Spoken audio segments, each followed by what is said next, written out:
Multi-talented, multitasking, multi-everything people out there. Take it away. Find your glory, write your story, fearless feet will carry you. Time you own it, take your moment, be a fire burning through. Hustling from night until morning, grinding it out, it won't be long. Feel your power, it's your hour, you inspire, you are strong. Enjoy your Zoa. No applause? You're all fired. Now that you've reached the stage in your life where quality television is important, Nubian TV is a black network that speaks to your lifestyle. Nubian TV is the world's first digital network devoted to the upscale and political lifestyles of black people. Nubian TV's programming includes politics, travel, fashion, food, automotive, arts and culture, civil rights, music, and more. Watch now on Amazon Fire TV, Roku, or watch globally at nubiantv.net. Nubian TV, it's what you want to watch. Caesar. Just look at him. Politician, general, author, ruler, man.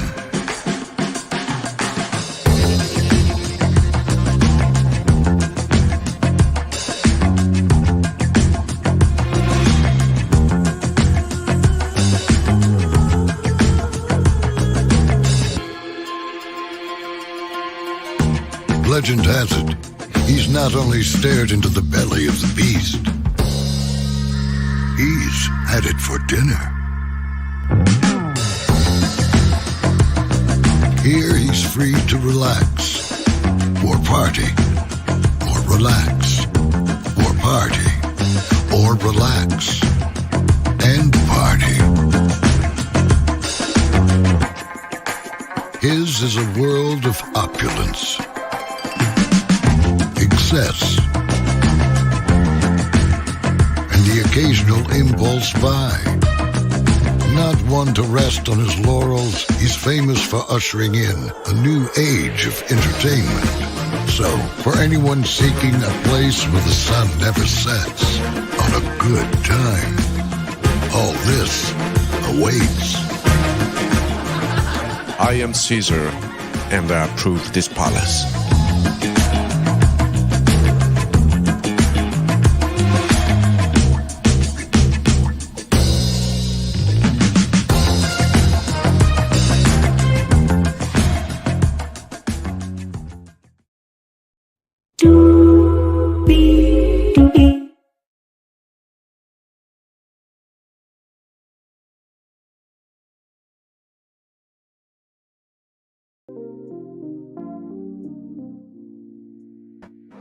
Hey, everybody. Welcome into another show of Braylon Lee's Virtual Tour Live. Hey, I got to go just for a second. Stay right here, okay? I will be right back, all right? Hang on 1 second. I will be back. Hang on 1 second, guys. My fam just arrived with something, and it's going to take only a couple minutes, so I'll be back. So stay right here. We got a huge show for you. Carlos Watson, Kelly Price, Cardi B, 50 Cent, Fast, free advertising, support, streaming television, DDG. Huge show. I'll be right back, okay? Stay right here.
Hey, everybody. Welcome in. Glad to have you here. My fam said they will be here from 5:30 to 6, and then it just came to 6 o'clock. I'm just like, well, all right, we're going to make this work. You know, they know when I go live, but, you know, it is what it is. So, I still love you very much. Without them, there's no break. So, you know what I mean? So, yeah. All right, y'all. We got a huge show for y'all. Glad to have y'all here. All right, so we got Carlos Watson on deck for y'all. He was the CEO of Ozy Media. He was the CEO of Ozy Media. Glad to have all you here. A lot going on. Trying to be there for everybody, per usual. Then we got Kelly Price. She spoke out on y'all follow this. There, I will read that comment to you live once again. Cardi B is rising in her success. I'll tell you how. 50 Cent making some history. Can't wait to tell you about that. And shout out to that brother from going from being that out so many times to being the success that he is in the world of media, entertainment, and culture. I'm so proud of that brother for sure. Then we're going to be talking about fast, free advertising supported streaming television. And then DDG, y'all know him from dang Haley Bailey. Well, there's a report that might not make y'all happy, but we will talk about all that. Higher is waiting, low is available, but either way, we are live on tour. Let me take down this iconic intro here. All right. You see the virtual tour background? Yes, you do. You hear the virtual tour music? Yes, you do. By the way, if you want your movie or TV show to be original, here's how you can do it. Roll it.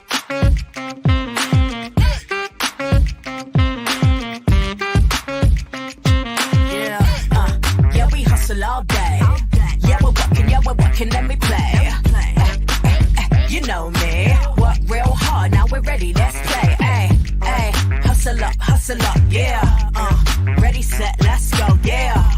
Hustle up, yeah. Ready, set, let's go. Turn it up, turn it up, turn it up, turn it up a little louder. Now get low,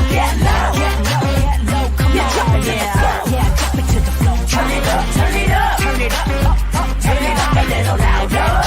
Now get low, come on, yeah, drop it to the floor. Turn it up, turn it up, turn it up, turn it up a little louder. Now get low, come on, yeah, drop it to the floor. Turn it up, turn it up, turn it up, turn it up a little louder. Now get low, come on, yeah, drop it to the floor. Turn it up, turn it up, turn it up, turn it up a little louder. So for more intel on that opportunity, please go over to my Studios video or my Studios live. You have until May 31st at 2:59 a.m. or until 750 applications have been submitted. With that being said, y'all ready to go on tour? Let's do what we do. Once again, you see the virtual tour background. Yes, you do. You hear the virtual tour music. Yes, you do. And then there is me. Hey, everybody. Welcome in. Glad to have you here. By the way, shout out to my mom and my sister. Love those queens so much. Like I said, by the way, shout out to Stu B Queen Thoughts and G Squad 60. I was just on their live giving some motivation. And I said to them about my mom, she is the spiritual and the why in our family. And, for everything that I am glad that my mom is the way that she is, because as y'all know, my temper is my temper. But beyond the boldness, the bravado, and the bluntness, there is a soul of caring and wanting to love and wanting to see us win. And so I'm glad that I have my mom and my sister. Oh my God, one of the funniest, one of the kindest, and one of the most observant people. Sometimes she's a little bit smarter than me, but y'all didn't hear that from me though. Love you, sis. Love you, mom. Thank you so much. They said they were coming over, and then it was showtime, and then I'm like, And I just want y'all to know this real quick before we get started. Let your family love you. I know that can be difficult because sometimes as Black kids, when we grow up, we feel like we got to take on the world all by ourselves. But if your mom, your dad, your sister, or your brothers, or your sisters and brothers are there, let them love you. Life is going to happen. You know what I mean? You're going to have different engagements in different events and circumstances. But regardless, if family is making time for you, they're investing in you, and they are loving you through anything and everything, you match that energy. Because I promise you, they texted me they were going to come at this time, and then with showtime, I was like, of course I had a little bit of frustration because I'm like, they know what time I go live, but also in the same token, sometimes we need to let go of social media and be in reality. So hopefully that will inspire somebody. So with that being said, let's do what we do and go on tour. I love my family very, very much. Like I said, without them, there is no me. And without me, there is no them. So it's a reciprocal relationship. So, all right, y'all, let's do what we do and go on tour. So just to let you guys know,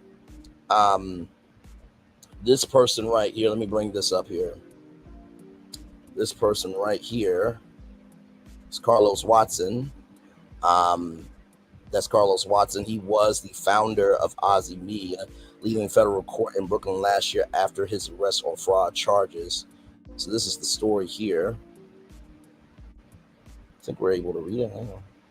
Yeah, I think we are able to read it. Okay, I just want to make sure. Okay. So from the New York Times, fraud trial to begin for Ozy founder Carlos Watson. Mr. Watson's lawyer has argued that many other media leaders lured investors with puffing and bluffing, and that Mr. Watson is being singled out because he is black. I think it's a lot more than that, but okay. This comes to us from Benjamin Mullen and Kate Robinson. The 2010s were a fraud-free line for digital publishing. Billions of dollars flowed to publishers like BuzzFeed and Vice, with big media companies and venture capitalists betting those startups would eventually make lots of money. For the most part, those huge profits were a pipe dream, but despite the lost money, disappointed investors, and a slew of negative press coverage, the executives who founded those companies never had to answer for their conduct in the courtroom until now. The jury trial Carlos Watson, who is charged with trying to defraud investors in the digital startup he co-founded, Ozy Media, is scheduled to begin today, Monday, with jury selection in federal court in Brooklyn. Mr. Watson has pleaded not guilty to all the charges against him. If convicted, he could face up to 37 years in prison. It remains unclear what Mr. Watson's defense will be when the trial begins, or whether he will take the stand. One of the arguments his lawyer has made in court filings leading up to the trial is unusual. The allegations involve the same puffing and bluffing practiced by the founders of BuzzFeed and Vice, but prosecutors singled out Mr. Watson for punishment because he's a black man. Their founders reportedly, and in some cases admittedly, engaged in content that differs from the conduct charged in Mr. Watson's indictment in only one way. His lawyers argued in a legal filing from August their conduct was by orders of magnitude far more egregious, and yet they have not been indicted. A judge in April rejected Mr. Watson's notion that the charges be dismissed because of discriminatory prosecution. Carlos Watson is innocent of all charges, and we look forward to a jury making that determination in court, said his defense counsel, Ronald Sullivan Jr. Prosecutors declined to comment. The trial is expected to stretch into the summer. Mr. Watson, a former MSNBC anchor, began publishing Ozy in 2013 with backing from prominent investors like the hedge fund manager Mark Lashley and the Emerson Collective, the organization run by billionaire philanthropist Maureen Powell Jobs, the widow of Steve Jobs. From Apple. Ozy published newsletters, online articles, often focusing on trends and personalities it deemed the new and next. The company also produced podcasts and TV shows. But in 2021, Ben Smith, then a media columnist for the New York Times, revealed that Mr. Watson's deputy, Samir Rao, had misled Goldman Sachs employees during a call that February. As the company was raising money under scrutiny, Ozy began to falter and staff members lied. Staff members fled. Sorry, y'all. Not lied. Hashtag strike that from the record. Staff members fled. So To give y'all a little context on what's going on here. Hey, Ebony Dancer, good to see you, Queen. So to give y'all a little context on what's going on with this case.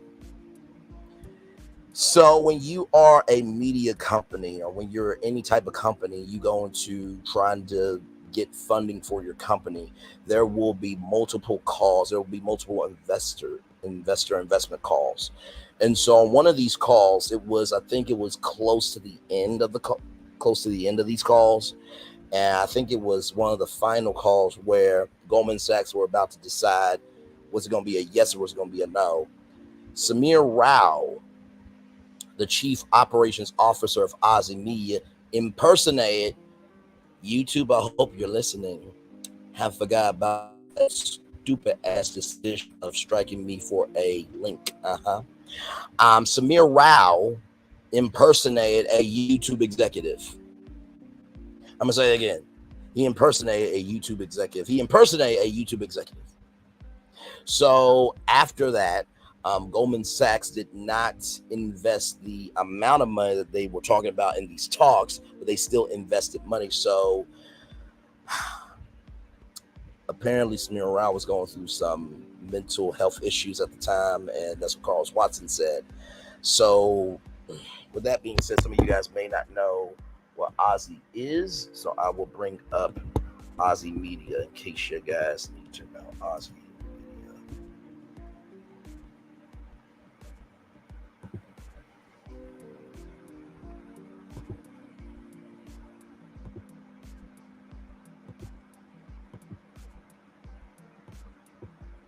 All right, here we go. Carlos Watson, making an impact of his own, the co-founder and editor of Ozy.com.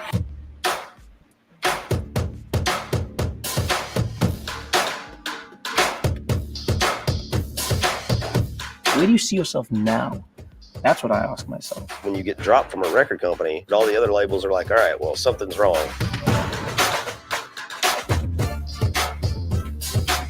Welcome to day 2 of Ozy Fest. It's hard to work through trauma publicly. New York, God bless.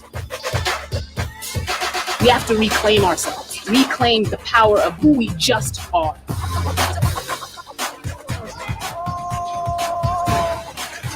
I mean, our diversity is one of our strongest assets. If we're going to be a country that is united, we can have big debates. You better hop on board.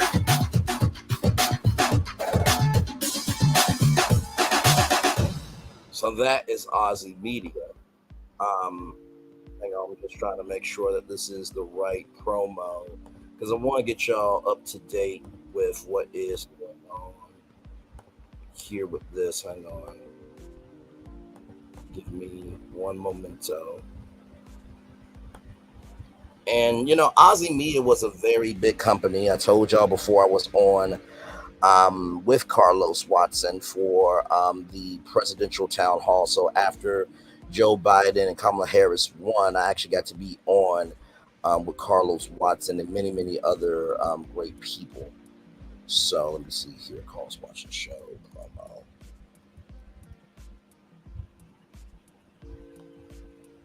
Okay, here it is here. All right, so this is the Carlos Watson show here. Here we go. Ladies and gentlemen, the breakout show of 2020. What's going on? This is Swiss Beats, and you're watching the Carlos Watson Show. The fastest growing talk show in YouTube history. Over 100 million viewers total. Carlos Watson Show. Oh, look at that. Oprah, Larry, Carlos. Season 2 is going to be loaded with good stuff. We got Bill Gates, we got Cardi B, we got Kathy Griffin, we got Sweetie, we got Lamorne Morris, we got Deepak Chopra. Hey, John, Mr. good to see you. Thanks again for joining me. Hey, Nikki News, welcome in. It's so nice to see you again. I'm excited to do the show. Thank you. Thank you. Welcome to your show, too. This was too much fun. You always approach everything and everybody with like a freshness. Come on, bring it. Oh, bring it on. Okay, I will. Your favorite basketball player? Steph Curry all the way for sure. Throws it up like it was nothing and just swish, nothing but net. What have you learned on questions of race? We've got to reform that relationship between the police and these communities is often not very functional. What have you learned about love? Wow. My bully just got elected president of the United States, and how's that going to shake out? I think you're really going to like it. You're fantastic and your show is great, and that's why you're doing so well. You're good. I didn't plan to go in some places that I went. I'm enjoying you guys. Thank you so much for being here.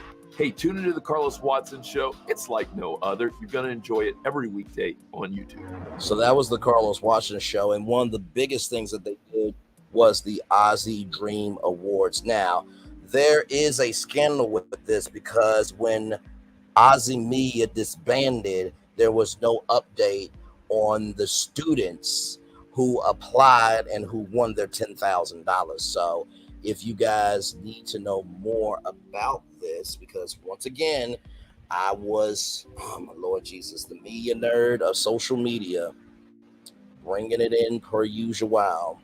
Before I play the Genius Awards, let me show y'all that I already was on top of this thing before most people, per usual.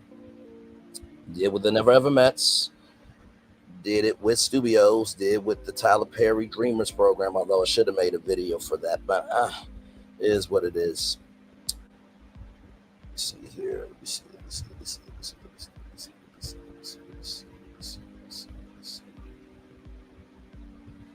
You know I have it here.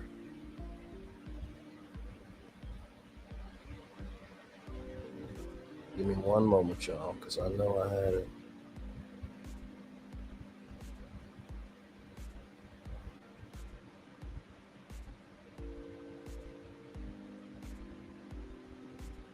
I gotta scroll down a little bit more because I remember the thumbnail for it. Okay, here it is here. So right here, so you see that.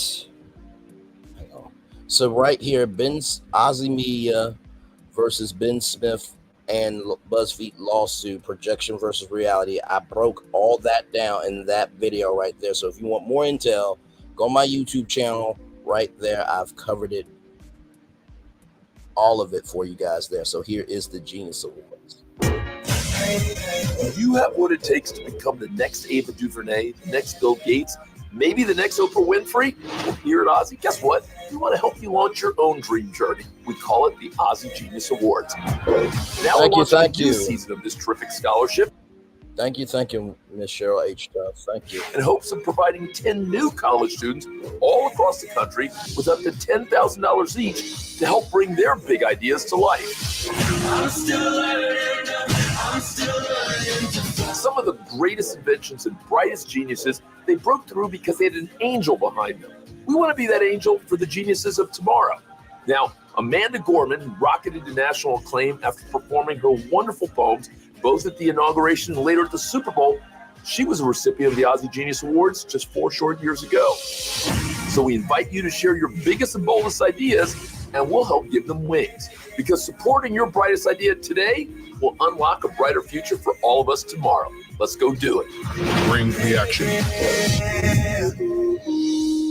So that is that there. So just to catch you up on Ozy Media there, the company rather shut down, but a version of his website has continued to live along under the shadow of the fraud allegations facing Mr. Watson.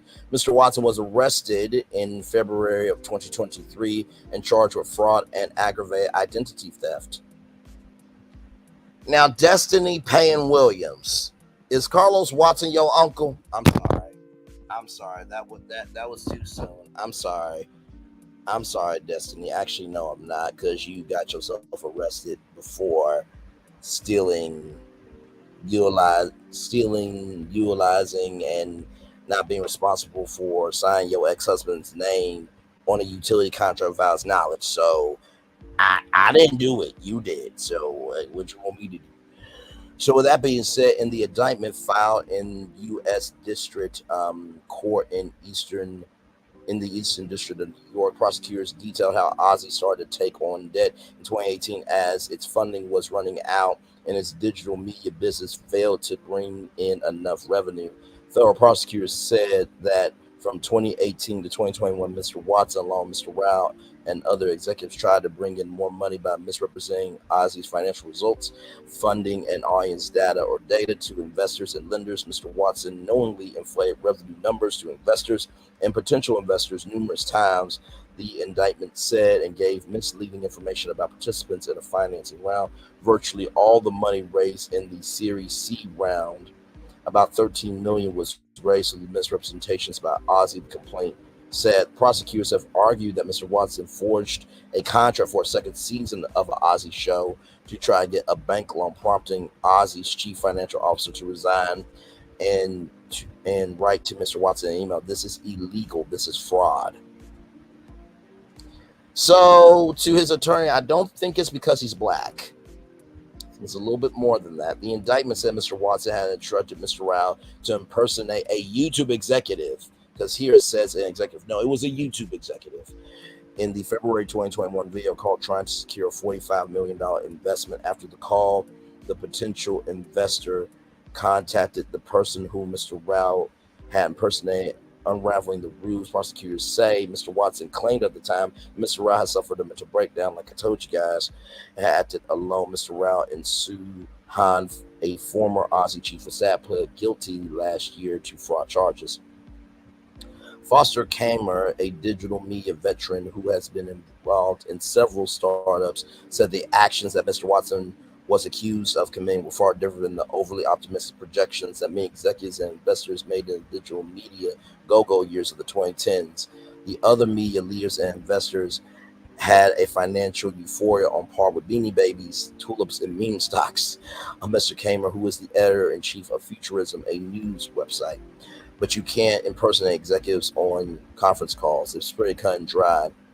Shan Fisan, defense counsel for Ozy, drew a distinction between it as compares like BuzzFeed and Vice, saying Ozy was much more diverse and generated much of his revenue from his TV show or TV shows. One of the TV shows that you guys may not know was Black Women Own the Conversation. That was Carlos Watson and Ozy Media teaming up with the Oprah Winfrey Network.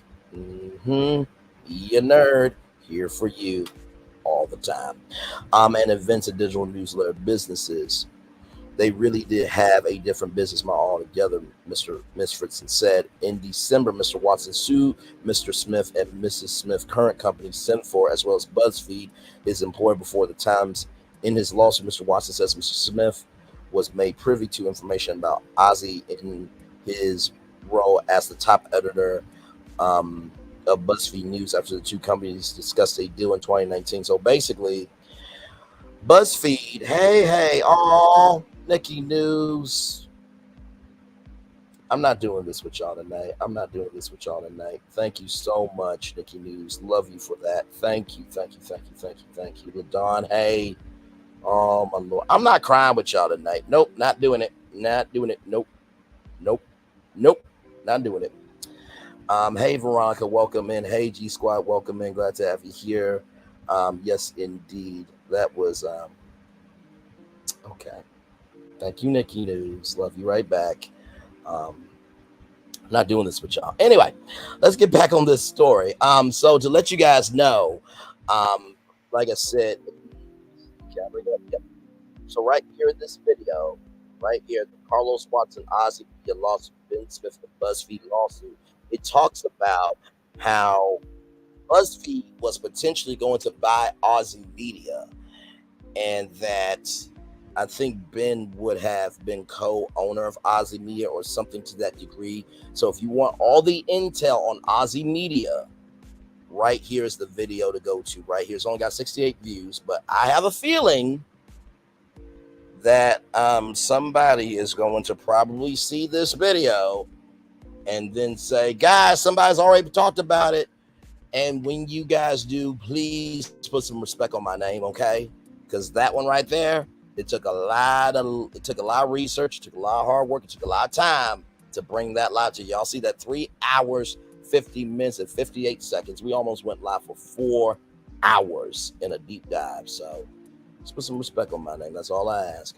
Let's see here. Mr. Watson said Mr. Smith had used that information to start Sim4, a media startup. Lawyers for Mr. Smith and Sim4 have said the claims have no merit. Spokeswomen for both BuzzFeed and Sim4 declined to comment. Well, listen, right is right, wrong is wrong. Y'all know how I roll. I was on Ozy. I was on the Ozy Media platform. I was on the Carlos Watson show.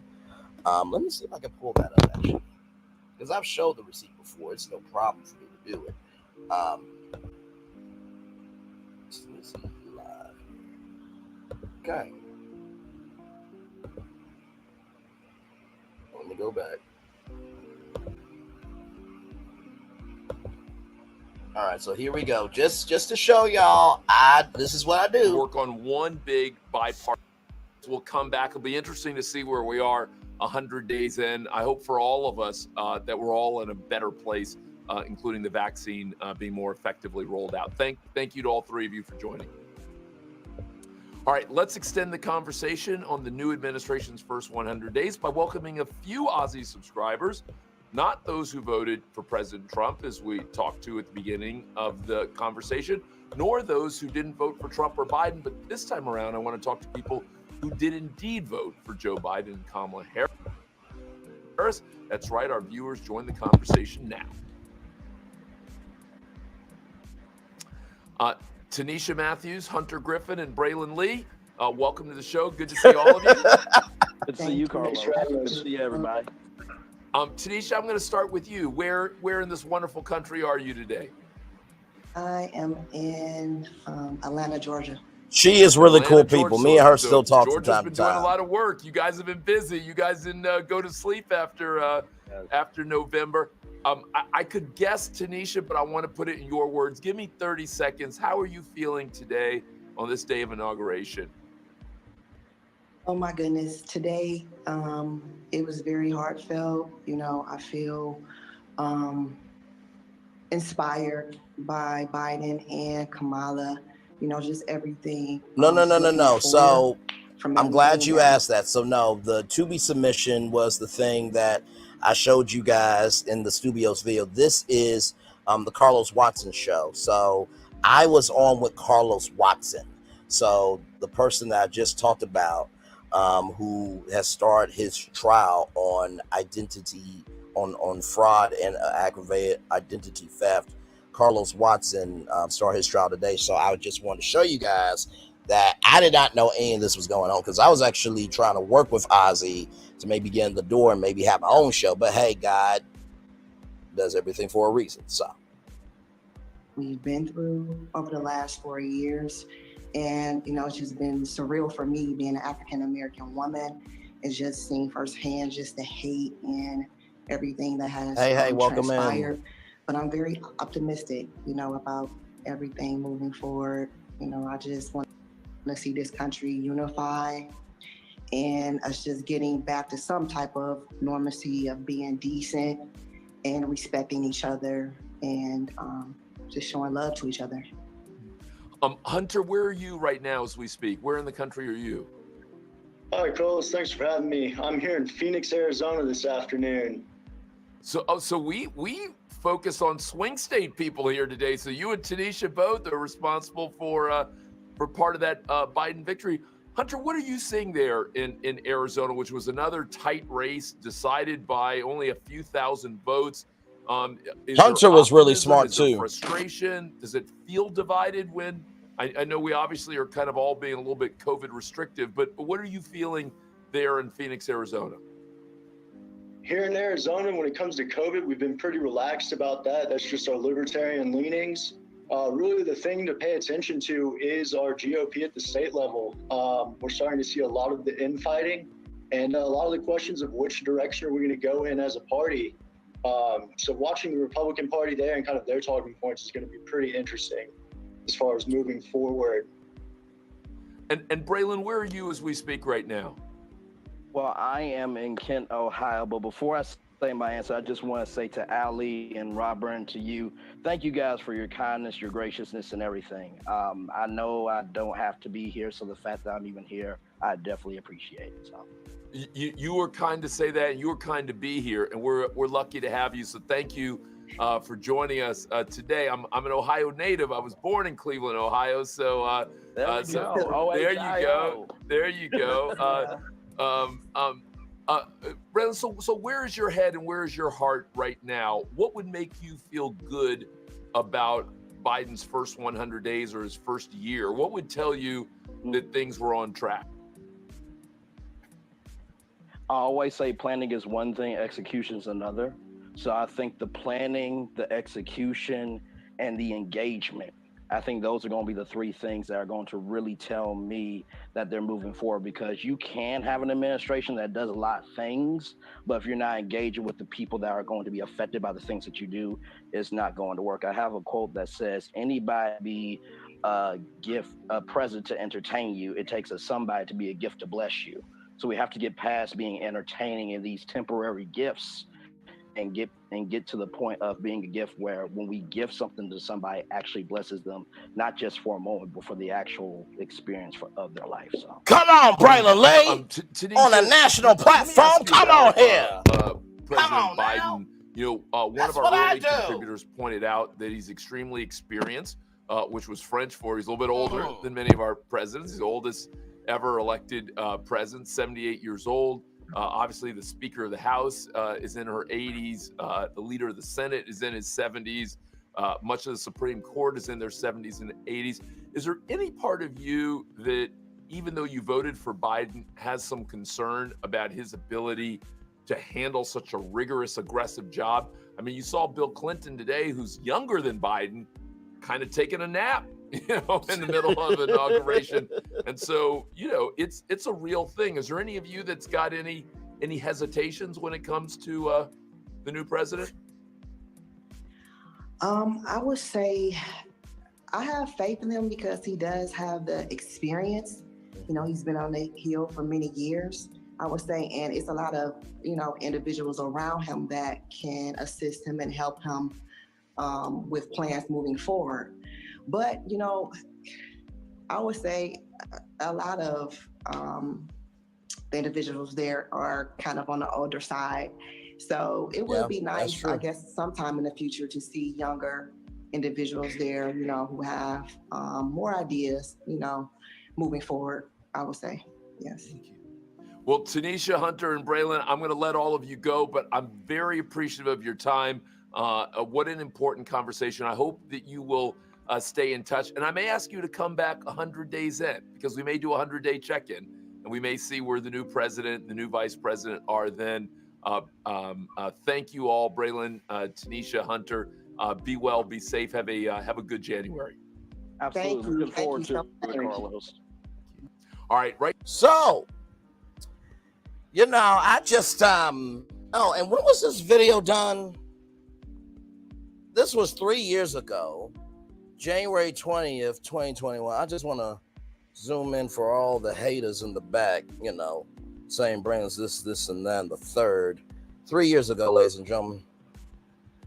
Been out here doing this, okay? Thank you very much. Let's roll on, okay? Okay. So that is Carlos Watson. So we will track this and we will keep you updated here on Virtual Tour Live. All right. More Virtual Tour Live coming at you right from the space right here, right now. Now, Kelly Price, I don't think you should have done this. I don't think you should have. So I'm going to show y'all this right here. Miss Kelly Price, is my sincere prayer that the power of the Holy Ghost overtake you so that not only you have a change of heart, but you have a change of mind and a change of direction. I have seen you at your best and your worst. I know what you are capable of when you were at your best, despite the seductions of this industry. I want to see you. I want to see you soon to create in this business, but I need you to pray. I need you to receive from the Most High. I need for those prayers to take place sincerely. You are a unique talent, and both sides represent light and darkness. Both sides that represent light and darkness, you receive anxiously, rather. Do you know who God is? Lane, I think you meant lean not in until your own understanding. Wait, lean not into your own understanding. Really, Kelly? You know what? Not me having to autocorrect you on live on YouTube Live. Okay. Lean not into your own understanding, but in all your ways acknowledge him, and he will direct your path, Kelly Price. So I'm going to play the video of what Kelly Price said about, you know, P Diddy. Here we go. You know, you're the one who's inside my life, so I guess you need it. It was really more of a warning. Like, when it's all said and done, we're body, soul, and spirit, right? So if someone has a problem with alcoholism or drugs or whatever it is, if you put them in a 90-day program and they feel better at day 45 and they check themselves out, the work has not been finished. The work has not been complete. I simply said to him, because I believed that he would hear it, that make sure, I was pretty much telling him, do the soul work. So it wasn't, oh my God, I'm praying for you. Why are they trying to drag the black man down? You've not seen me out here on that. So for those of you who tried to make it that, you need something to harp on, and I get it. You know, you're the one who's inside my life, so I get. Well, Kelly, it's interesting that you say that, and I know you guys are like, Braylon, what is that on your thumbnail? Well, I am so glad that you beautiful people asked. I'm getting it magnified for you all so we can all read it together. By the way, shout out to Chef Don Don, because he covered the story first, and then I covered it here on Virtual Tour Live. So give me a moment here. All right, let me download this. I'm gonna send it to myself on my messenger here. Because, you know, Kelly, you did pray for him in that comment. I don't think anybody's twisting your words around. That was you. And I get prayer changes things, but also accountability activates the change, and then prayer is supposed to be a support to that. But you know, I find it quite interesting, Kelly Price, because you must have forgot an Instagram comment that you made. So before I read that comment, let's go to the comment section here. This foolishness is very on brand for her. She should be quiet until she reveals until she reveals where she was. Wait. She should be quiet until she reveals where she was when she disappeared for all those weeks and her family was claiming DV on her. All things don't require public responses. Nobody cares, girl. Remind us what you do again. I have forgotten why I dislike her, but here's another reason. Bye, Kelly. Not her again, upset at folks in the comment section. I'm mad at this prayer, though. I don't know why celebrities feel the need to get on social media and address people they know. She should have contacted him in private and said this. Okay. He had more than a 90-day programs he had since 2009 when he tried to mediate Rihanna Chris Brown and say that he was also wrong. He also referred to each time as the darkest time. People who want to see you shine, who want to see you shine, won't pull you into the darkness. BS. Nini's in the chat. They said, bro, get some help, girl. Bye. Let's discuss this. The funky Neva, Craig, the Ryan Stewart. Kelly, he don't care nothing about your advice. Your advice with the Lord. He won't piss on you if you're on fire. That man's wrong, been wrong, and that's been so for over 20 years. When her ass go missing again, I won't be concerned. So as you see, the comments are commenting now. Okay, that's the end of the comments. I'll go through all of them. SMH, I swear these celebrities are so full of themselves. I don't care how well you know Diddy. If your statement isn't I'm praying for Cassie and whoever else Diddy may have heard, that just be quiet. You could have also texted him this, DM him instead of being a blame pick me or pick me shit, to use Silva's words. By the way, email DeSilva at DESILVA talkshow.com. If you want to take her YouTube training, you can do it in a group or individual. And she also has an ebook. Tell her Braylon Lee sent you. Much love to DeSilva Silva. Gucci don't make that hat. I really don't care. See this hoax face. I'm sorry that I'm not sorry. Be quiet. Girl, shut up.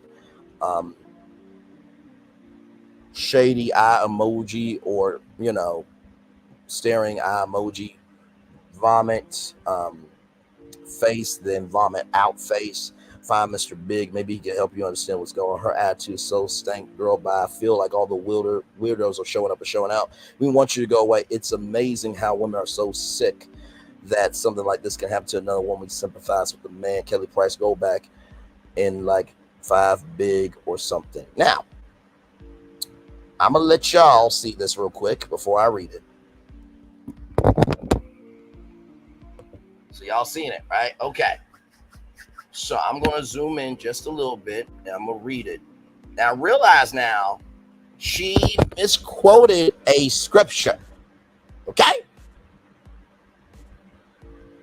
Now this was,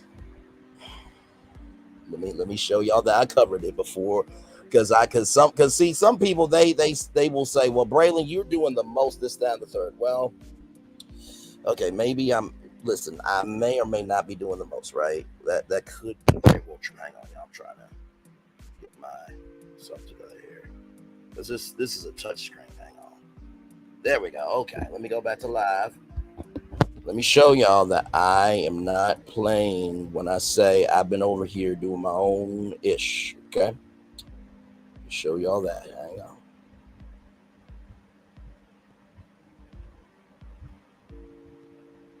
Give me a moment. Should be popping up here in just a minute.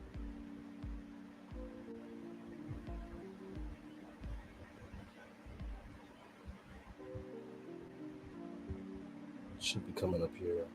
Right here. Okay. All right. So right here, I streamed this 4 months ago. Kelly Price is doing the most Sunday best. Now, with that being said, here we go. Classy _queen_T. Yes, Lord, deliver us from Pastor 304s and aisles. Deliver us from self-righteous congregants who send their money to liars and pimps in plain sight. Then come deliver me. The nerve you have. I was the only artist/judge on Sunday Best that wasn't ucking someone else's spouse, fornicating, or messing with someone else's kids and boys, but you have smoke for me. FOH, uck out of here. You ignorant church-going, brain-dead, actual social self-hole. Okay, everybody got that first part of the statement? Everybody got that first part of the statement, right? Okay. All right, just want that to be clear. Okay, so can I get a couple ones in the chat that we all good with that first statement before I read the next part? Just a couple of ones, so that way we can all be on one accord, because the hypocrisy is about to come into play.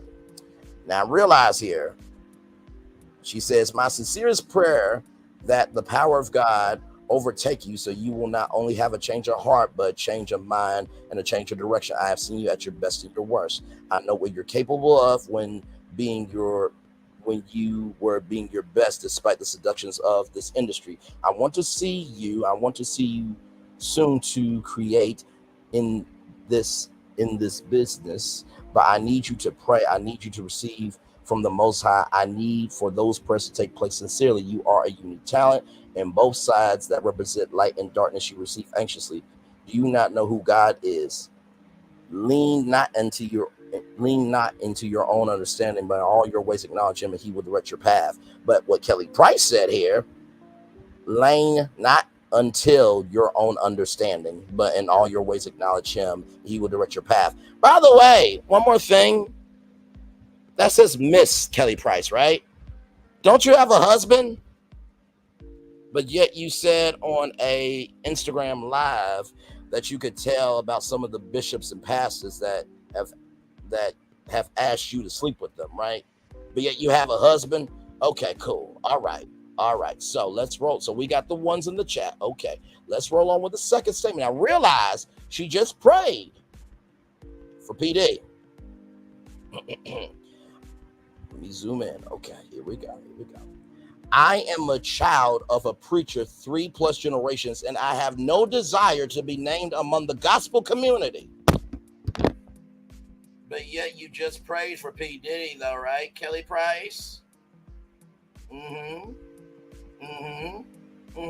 I'll let y'all go ahead and comment. Or if you can't comment right now because this is breaking news to your brain cells, take a moment, take a beat, take a pause. Hashtag pause yourself. Let's read that again. I am a child of a preacher 3+ generations. I have no desire to be named among the gospel community. I am a child of a preacher 3+ generations, and I have no desire to be named among the gospel community.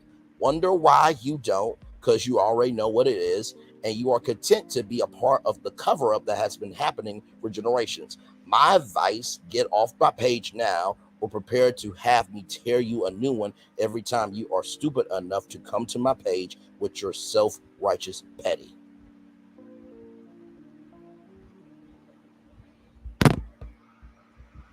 Hey, Mahogany Meeks, welcome in. I know. Most of the time when I do the most, it's usually for a purpose. But I also sometimes just do the most to do the most. So, Kelly Price, you must have forgot this comment that you made on your Instagram, right? Now, the reason why people were so upset with you is because you accused a judge artist or artist/judge on Sunday Best of fucking someone else's spouse, fornicating or messing with kids and boys, but you never said who it was. And you said that we would have to pay to find out who it is. And you said that you have no desire to be named among the gospel community. But Miss Price, though, what's this though? It is my sincere prayer that the power of the Holy Ghost overtake you, so that you not only have a change of heart, but a change of mind and a change of direction. I've seen you at your best in your work and at your worst. I know what you are capable of when you were at your best, despite the seductions of this industry. I want to see you. I want to see you soon to create this in this business, but I need you to pray. I need you to receive from the Most High. I need those prayers to take place sincerely. You are a unique talent, and both sides represent light and darkness. You receive anxiously. Do you not know who God is? Lean not unto your own understanding, but to correct your ebonics. Lean not unto your own understanding, but in all your ways acknowledge him. He will direct your path. Kelly Price. But then once again, you said, I am a child of a preacher 3+ generations. I have no desire to be named among the gospel community.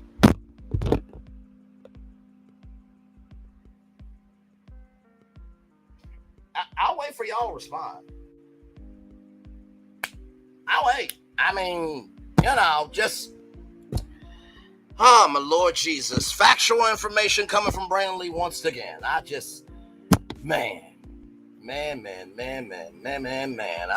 don't know what to do. I don't know what to do. And Kelly, before you say I made this up, that is your Instagram name right there. Just yeah. So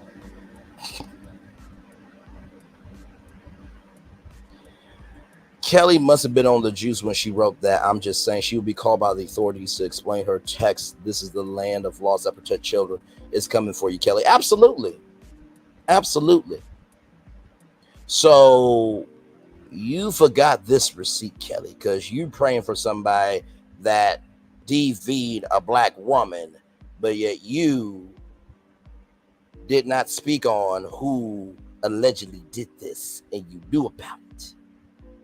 In the words of my wife, Melody Cherie Lee, handle your own scandal. Okay? Or, as Braylon Lee has said, Kelly Price, either pay the price with the receipts or decline your mouth to speak and shut the fuck up. We all good on Kelly Price? We can roll on.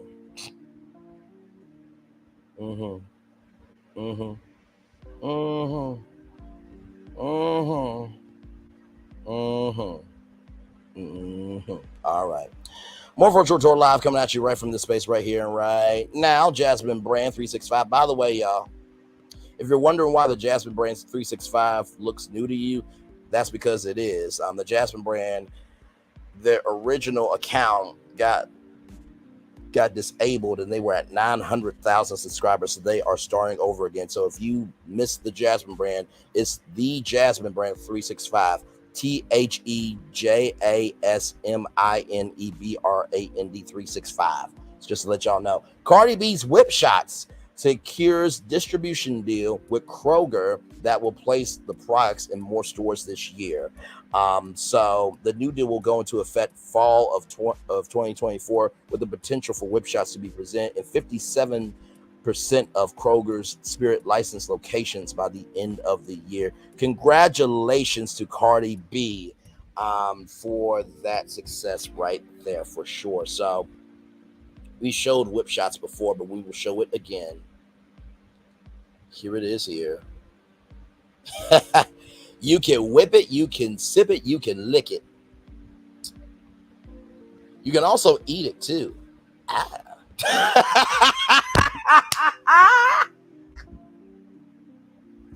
say too much on live. I really do.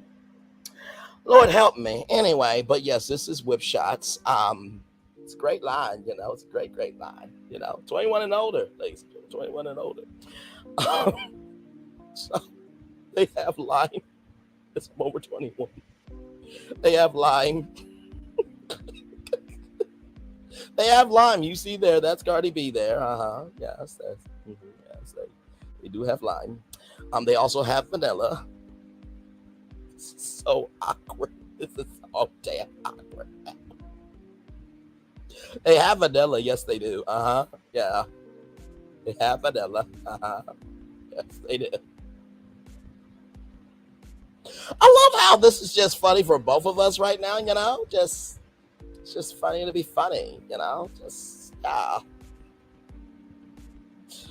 they got caramel whip there. Then they have mocha. Now, I did ask them, do they work with content creators? Because this is a vodka-infused whipped cream. I said to them, they need to do birthday cake, coffee, and they need to make a tequila version. Yes, they do. Yes, they do. And then here is strawberry. So, beautiful stuff, Cardi B. Yes, indeed. Yes. So,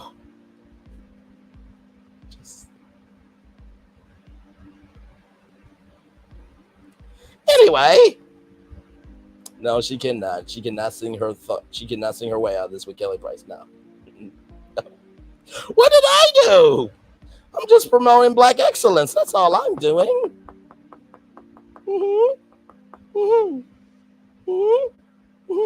So we're gonna take a little commercial break right now, so I can gather thyself. And when we come back, we have 50 Cent on deck. We have Fast, free advertising support streaming television. And also we have DDG on deck. We are live on tour. Like, comment, share, and subscribe. We'll be back right after this with the hottest tour ever to come to social media. Braylon Lee's Virtual Tour Live. We'll be back right after this. Roll it!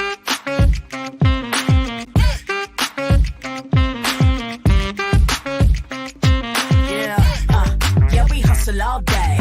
Yeah, we're working, let me play. You know me, work real hard, now we're ready, let's play. Ay, hustle up, yeah. Ready, set, let's go, yeah. Hustle up, yeah. Ready, set, let's go. Turn it up, turn it up, turn it up, turn it up a little louder. Now get low,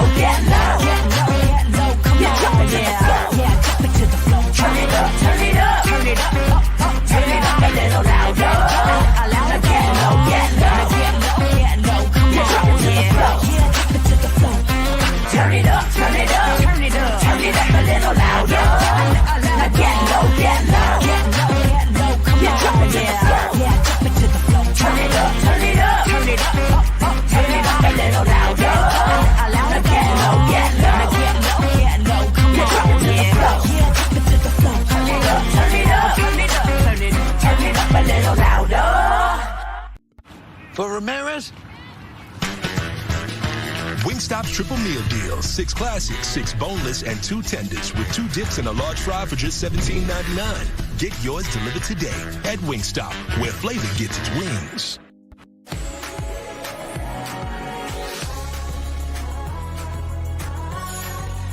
Did you miss us? If only there was a place in the morning to start my day. with a smile? Somewhere to help me get in the know. Oh, wait, there is. Bring your friends. Good morning, America. GMA 7A. Now that's how you start your day.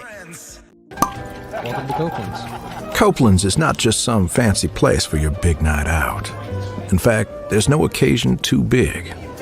Or if you like, too small. Copeland's. There's always something good.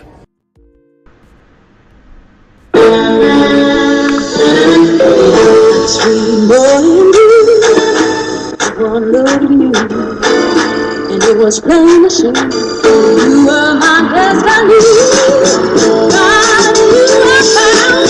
I come from nothing. Our son is your son.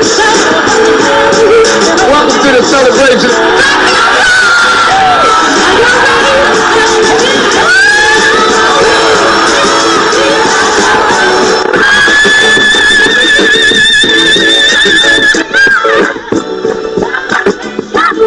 We all we got.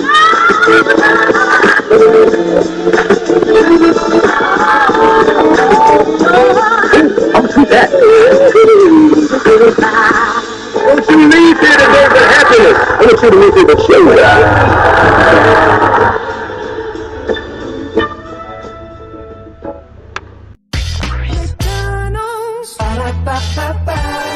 I'm loving it. I'm loving y'all right back. Welcome back into Braylon Lee's virtual tour live. Glad to have all of you here. We started off the show with Carlos Watson talking about his fraud trial that began and got underway today. Then we talked about, before that though, while talking about Carlos Watson, the fraud trial also showed that 3 years ago, before I ever started doing YouTube as a content creator, I've been out here doing this ish, okay? So that's a factual receipt. Then we talked about Kelly Price and how she's a fucking hypocrite, praying for Diddy, but yet she didn't want to be associated with the gospel community because she accused the archjudge of fornicating some youth and boys and also ucking around with someone else's spouse, but didn't say who it was. And she also told y'all that you would have to pay to hear her say who said it. And then we just talked about not Kelly Price, y'all. We just talked about her, but after that, we talked about Cardi B and that her whip shots will be in 57% of Kroger Spirited approved stores. And then, well, went to Whip Shots Instagram and well, I said, and I quote, because I just felt, it was incomplete. Whip it, sip it, lick it, eat it, so that's where we are on a, what's today? Monday, I think. It's a Monday night on YouTube, and glad to have y'all here. All right, let's roll on, shall we? Lord help me. So the Jasmine brand.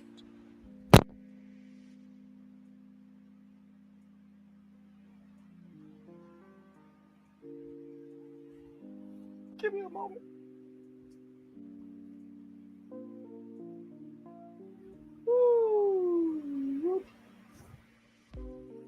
I'm good now. With that being said, we have more Virtual Tour Live coming at you right from the space right here, right now. He wins again. 50 Cent becomes the second rapper to gross $100 million from a world tour. Big Curtis, not the little one, 50 Cent. The final lap tour has hit a huge milestone and placed him in a rare category. According to Billboard Box Score, the G-Unit mogul earned over $100 million thanks to his worldwide The Final Lap tour. The 2023 tour grossed $103.6 million with 1.05 million tickets sold across 83 shows in North America, Europe, Oceania, and Asia. The most lucrative stop on the tour was in London at the O2 Arena, which brought in a combined $4.4 million across 2 dates.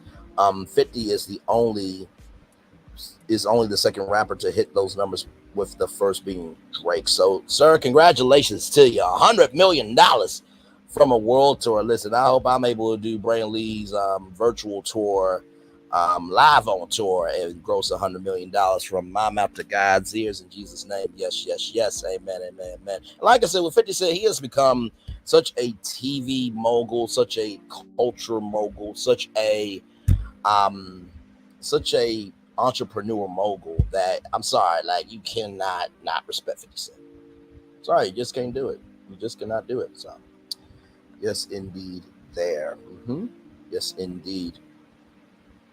Actually, by the way, let me get this other story pulled up here because speaking of alcohol, someone else had a huge announcement today as well.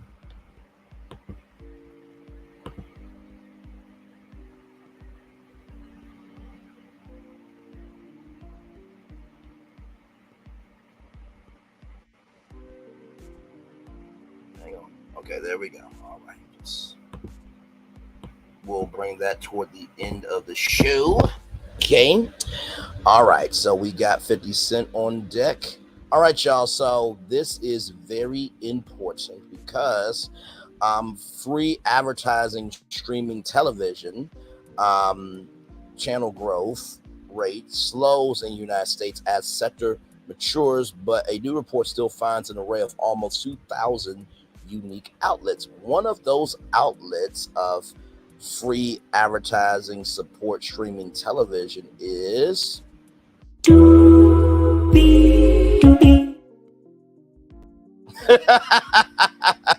one more time. What's one of the fast channels?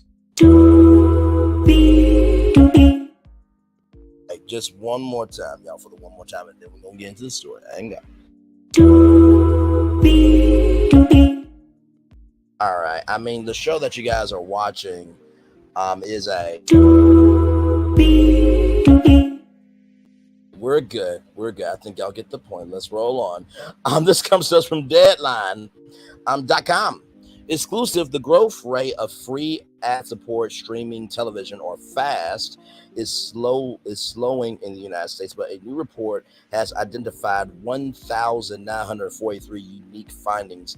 Gavin Bridge, a longtime researcher and writer focused on FAST, said that the overall tally as of this month rose 13% from May 2023 and 47% from May 2022. General entertainment continues to account for the largest share of overall channels with 1,092. Over the course of the last 5 years, the industry has seen a content shift where services who used to have to beg for video content are now in the inevitable position of being able to pick and choose which channels they feature in their lineups.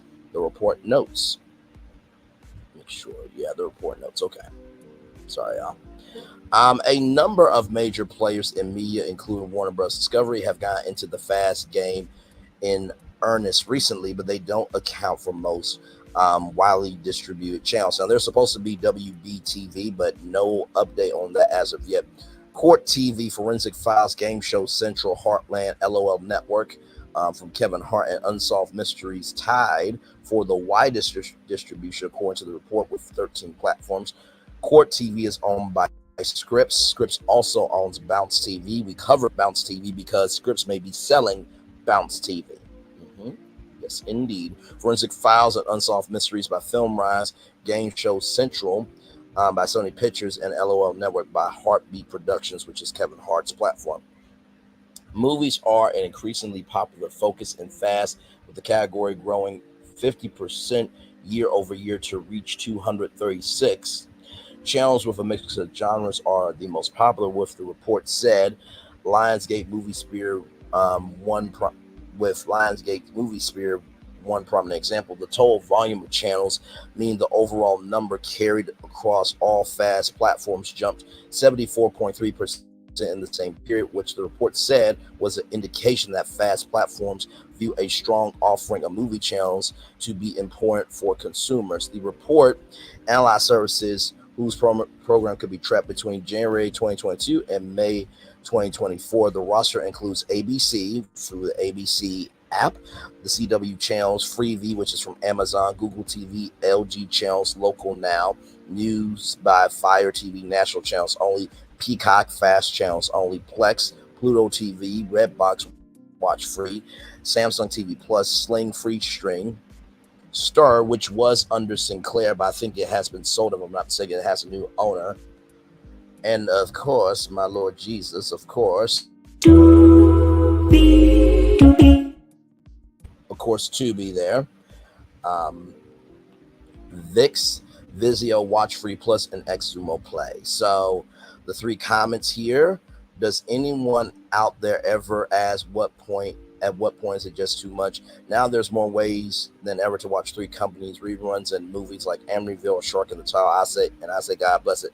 99.9% of fast channel will never generate revenue for producers or holding companies, but for the 0.1 media giants like Paramount, Fox, and Small could be sustainable and profitable, even if unconscionable to peddle fast as a viable opportunity for most independent creators.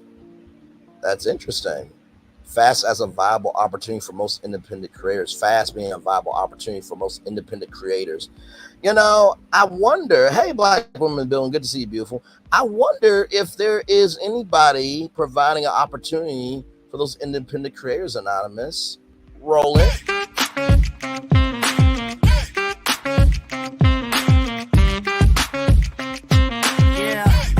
Yeah, we hustle all day.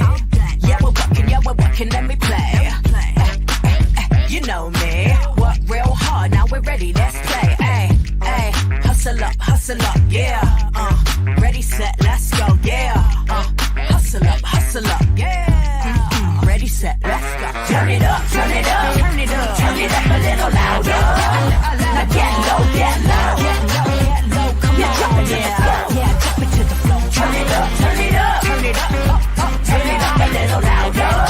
Now get low, come on, yeah, drop it to the floor. Turn it up, turn it up, turn it up, turn it up a little louder. Now get low, come on, yeah, drop it to the floor. Turn it up, turn it up, turn it up, turn it up a little louder. Now get low, come on, yeah, drop it to the floor. Turn it up, turn it up, turn it up, turn it up a little louder. So, you know, to Anonymous's comment of fast could be a viable opportunity for most creators, that's what Studios is all about. Studios is a fan-driven studio by Tubi, where your movie or show could be a Tubi original. And basically all you have to do is present the idea, and if you're one of 20 creators, you have the opportunity for your show to become a Tubi original. You bring the idea, Tubi will provide the financing, production, and distribution. By the way, Tubi reaches 75 plus or to 80 million plus or to 80 plus million monthly active users. Let me say that two more times. 75 plus to 80 million plus million monthly active users. 75 plus to 80 plus million monthly active users. You have until May 31st of 2024 at 2:59 a.m. Eastern Standard Time, or until 750 applications have been accepted. You can ask the legendary tourist right here, in the words of legendary Alpha MC, the virtual trials, the virtual tour family. I have been playing that Studios commercial in every single live, every time I go live, to let you guys know about the opportunity. So on that day, I will play that for the last time. And then I hope by 2:59 a.m. Eastern Standard Time, you got your idea in. One thing to know, two things for sure, you can never say that you don't know nothing over here about opportunity. Okay, Liv, we just talked about Progressive giving away $50,000 to 20 different businesses for them to buy their own commercial vehicle. And you got until June 14th at 6 p.m. by the time we go live on tour, because June 14th is a Friday. You have until 6 p.m. to submit to helloalice.com for your chance to get $50,000 for a commercial vehicle. Not to mention, you'll be in a 12-week program that will teach you about how to utilize your finances, and also too, they will bring support to you as well. Mm-hmm. And in addition to that too, who was the person to tell y'all about the Tyler Perry Dreamers internship program? I'll wait.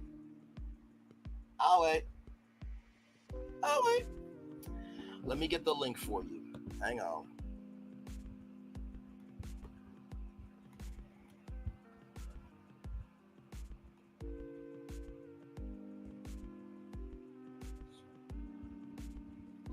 go.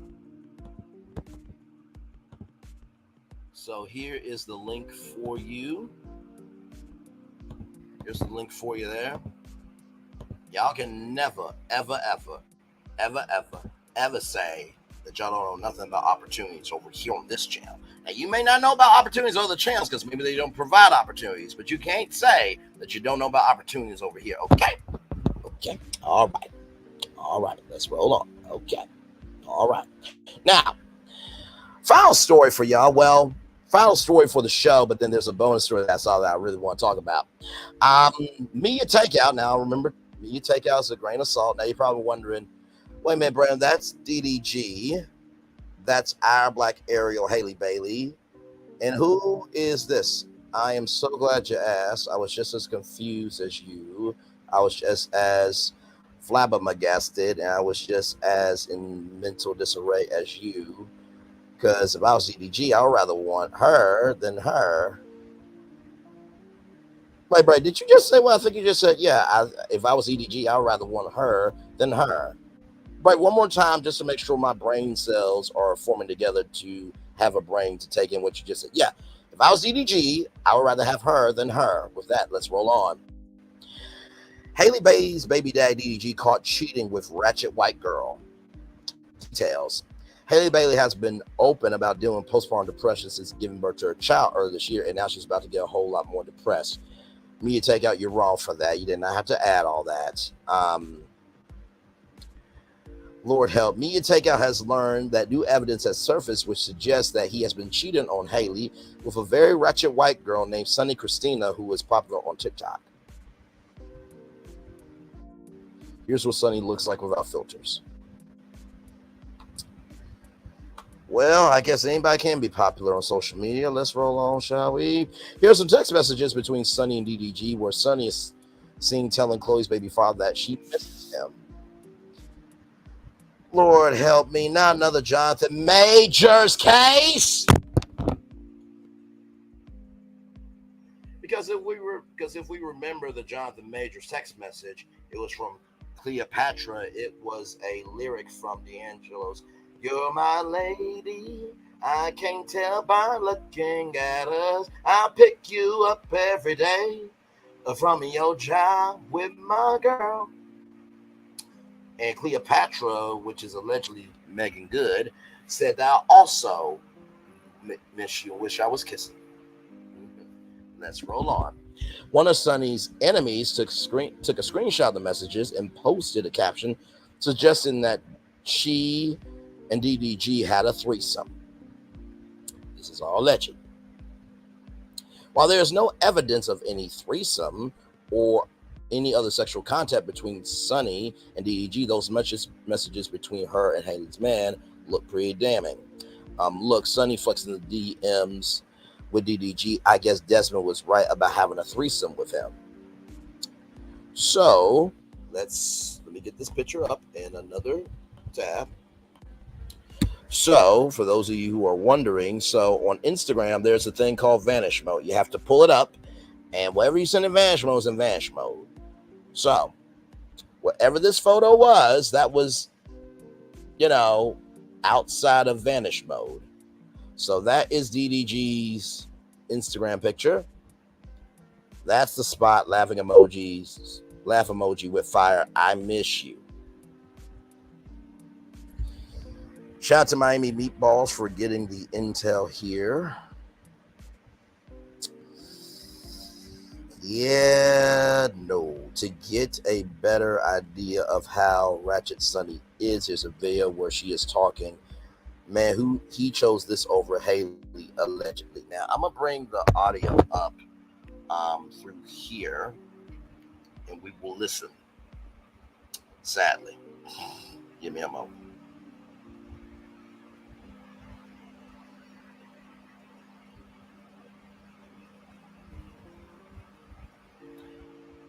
Oh my God. Oh, wait a minute. Basic uncooked vegan. Shame on Bailey's man. Yeah, we're about to listen to it, sadly. Wait a minute. Oh, okay. I'll have to tune into Legal Liars in just a little bit. By the way, shout out to Legalize, a great content creator. Here we go.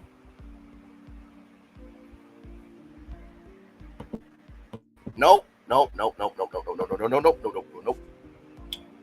All right, so I'm gonna play it here.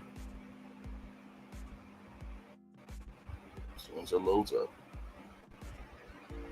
Okay, now I gotta turn the volume up. Club, I did scream at her in my house. I was screaming at her really badly. I didn't like something that she did, and I was screaming at her. Like, I could be honest with my side. Yes, I was screaming at her in my house. I got told that she was on her Discord unmuted while I was screaming at her, and she was screaming back at me. She was screaming back at me. Hold on. Whoa. Don't make it look like I was just screaming at her. We were screaming at each other in my house. And I got sent a screenshot of her literally being unmuted as we were screaming at each other on her Discord. So her whole Discord could hear us screaming at each other. Weird. So right after that, I was like, okay, yeah, it's good. Like, get out. We're leaving. And then we just left. And then there's just a lot. I feel like the internet plays a really big part in this. Yes, friends fight, oh well. But like, I feel like there's a really big part in this. Like, even like the night before last night, I felt very unsure. Because like we were screaming at each other. And then I found the thing out about the Discord, and then she went downstairs. She went downstairs, sat in front of her door, and was crying and making it seem like she was the one saying she didn't want to go out. She was crying on her live, and she was like basically saying I kicked her out, when really she had 3 hours to get ready, and she didn't want to go. And then the second she got off live, she got into her house, got ready, and came to me. Dingleberry. I said, ew, she told her like, Go back. Hang on, y'all. Almost done. I got to go back to the part. Got into her house, got ready, and came to me.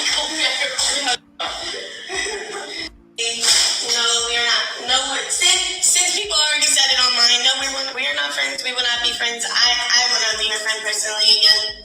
And I know we are not friends. We will not be friends. I will not be your friend personally again. So DDG, I want to show you something, brother, because now this is all legend. Okay, I just want to give love, grace, and space, but brother, you went from this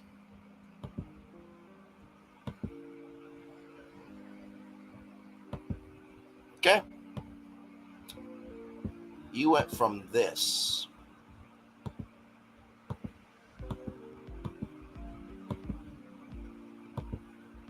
having a good time. Beautiful.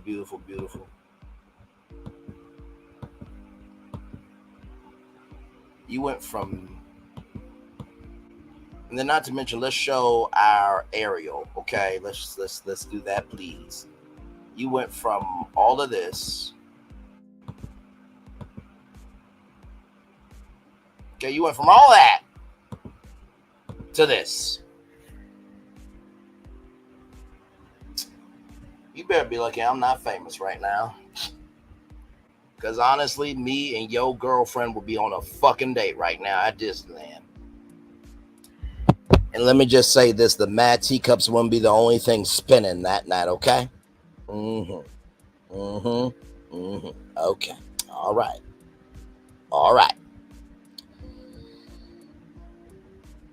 Well, I mean, like I said, it's alleged.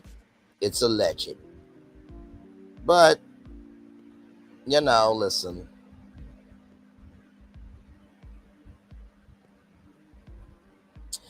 I always thought that he was jealous of Haley, though. He showed his true colors when she was playing in The Little Mermaid.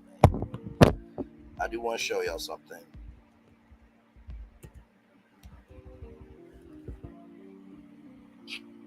Now, I am not making this story up. I'm about to say it. Okay. Damn it. Okay.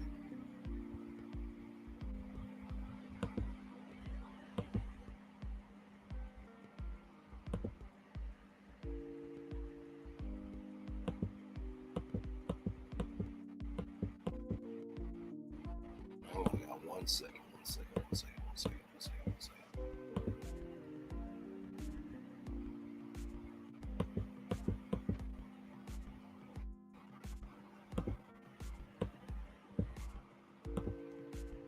One second, y'all. Give me one moment, because there was something that you guys may not know about.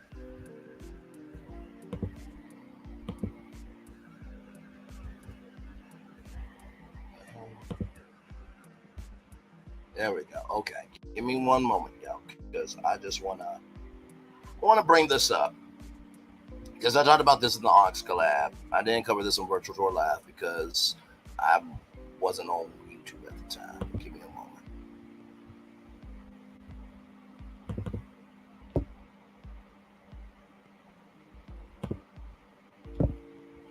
Excuse me. Sorry, y'all.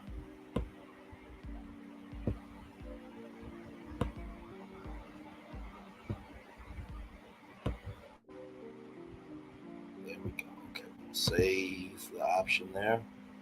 Save. Okay, now we're going to download it. Save as, yep. So we're going to save as a download. We're going to send it to our Facebook. Facebook. Yes, indeed. Facebook.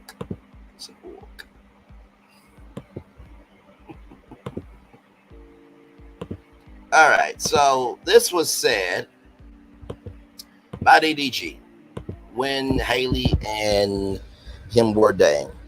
He said the Uzi be way better when it's stinking. Now,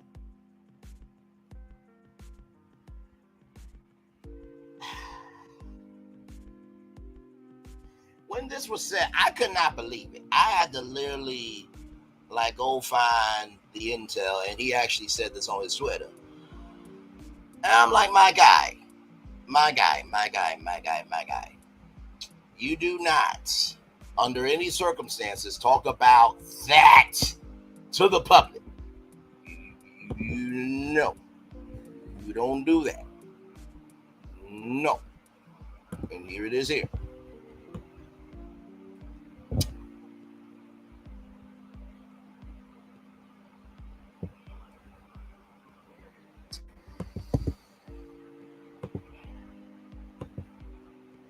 Let me find it here.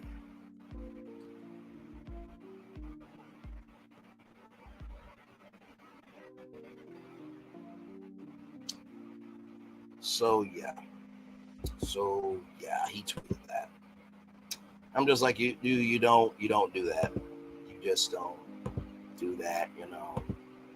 And then also too, you guys remember the Little Mermaid, right? Like you said, Black Women in the Building.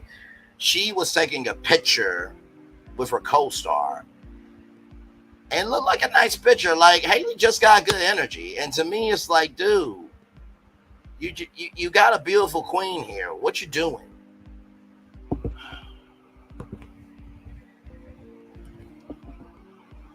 Now, Haley is 24 years old. I'm 29. That's not that much of an age difference. Dude, you need to appreciate your blessing before your blessing goes somewhere else. Because I am full and grown. Okay? All right. Now,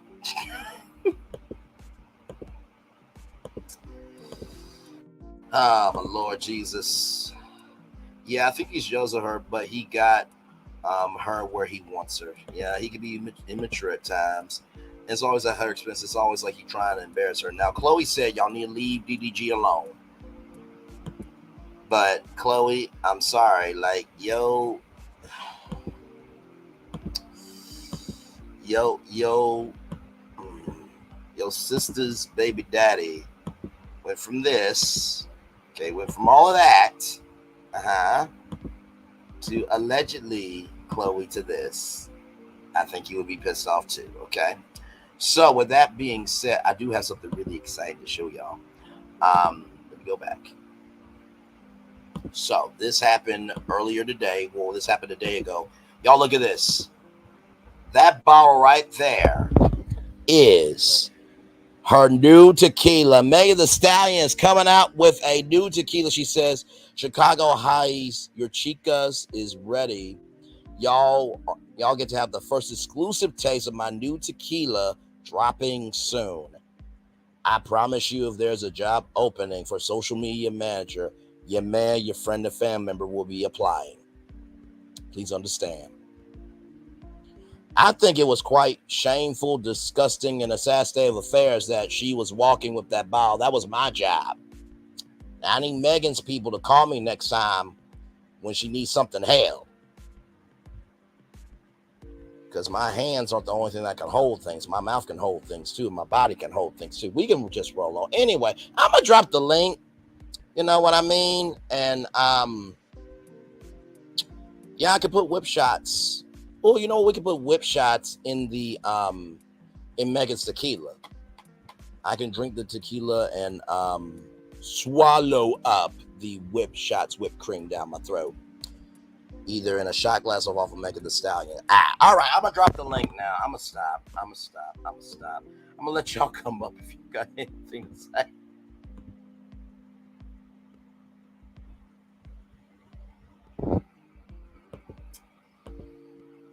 Ooh, this mouth, this soul, and this body is a savage. Classy, bougie, ratchet.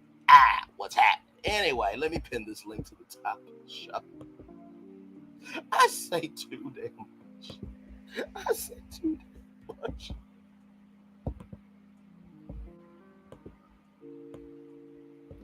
Anyway, link is pinned at the top of the chat if you want to come on up and hang out with your man, your friend, and family member, Braylon Lee here. We are live on tour.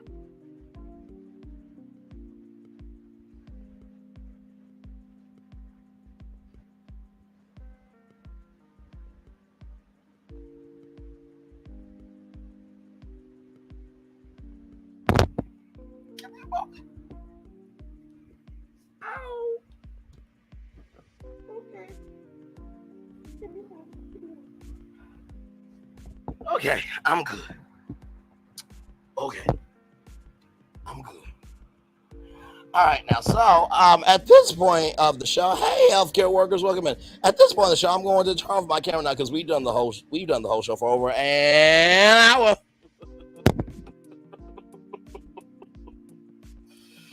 Oh, my Lord Jesus, you never know what's going to happen when we're live on tour. Lord help me. Lord help me.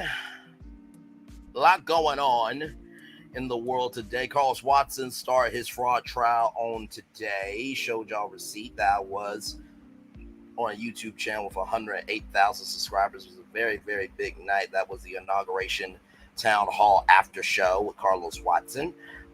Kelly Price is a hypocrite because she prayed for P Diddy, but yet she said that there was a R/judge from Sunday Best that apparently screwed around with somebody's else's spouse and fornicated with some boys and children, but she didn't say who it was and that you would have to pay to hear who it was. And she also said she now won't be associated with the gospel community. But once again, she also prayed for P Diddy. That happened. Then Cardi B whip shots is being distributed in Kroger's across the country coming this fall of 2024. To 57% of Kroger Spirit approved stores.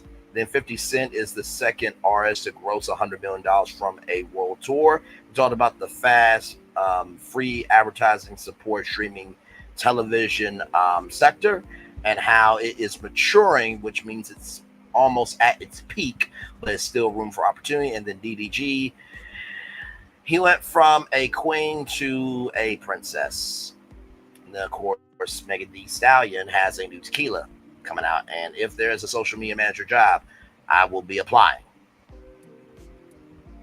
I will drink the tequila on Virtual Tour Live.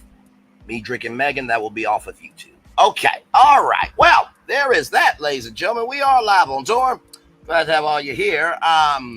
So if you want to come up, hang out with your man, your friend, or your family member, Braylon Lee here. Would love to have you all hang out with me. Hopefully your Monday is going extremely well. This is a very, very awkward transition point right now, because now I'm just rambling.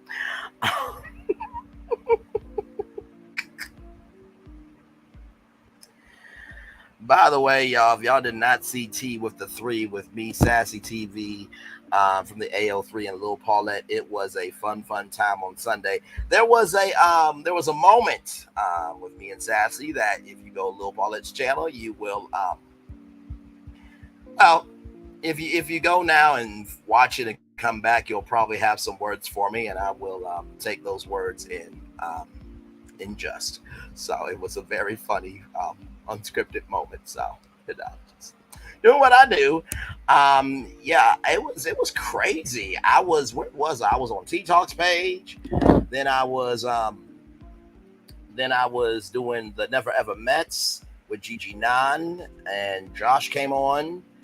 From the show, The Never Ever Mets, Josh came on himself and talked with us for a little bit. And then I did Check It with the Kang with Snatched by Diego, great brother, and he started his content career journey. So like, comment, share, subscribe to Snatched by Diego. And then I hanged out with Swan Talk Louisiana Chick, Aunt Natty, Prosperity, Thick Girl 40, and Dee. So I was all over the place on Saturday. And then Sunday I had we did a special edition of Braylon Lee's Virtual Tour Live, talking about Diddy's apology. Had a great, powerful, deep discussion town hall on that. And then I did Tea with the 3 with Sassy TV from the L3 and Little Paulette and the gang. So your man's been busy on these YouTube streets. It's doing what I do. I do 3 YouTube shows. I do Virtual Tour Live. I do the Never Ever Mets review, and then I do 3 with the T. So 3 different YouTube shows on YouTube. So very humbled in that. Isn't it good to be flexible and to also hold your own? That's a powerful thing, ain't it? Anyway, some can do it more than others. So yeah. So yes.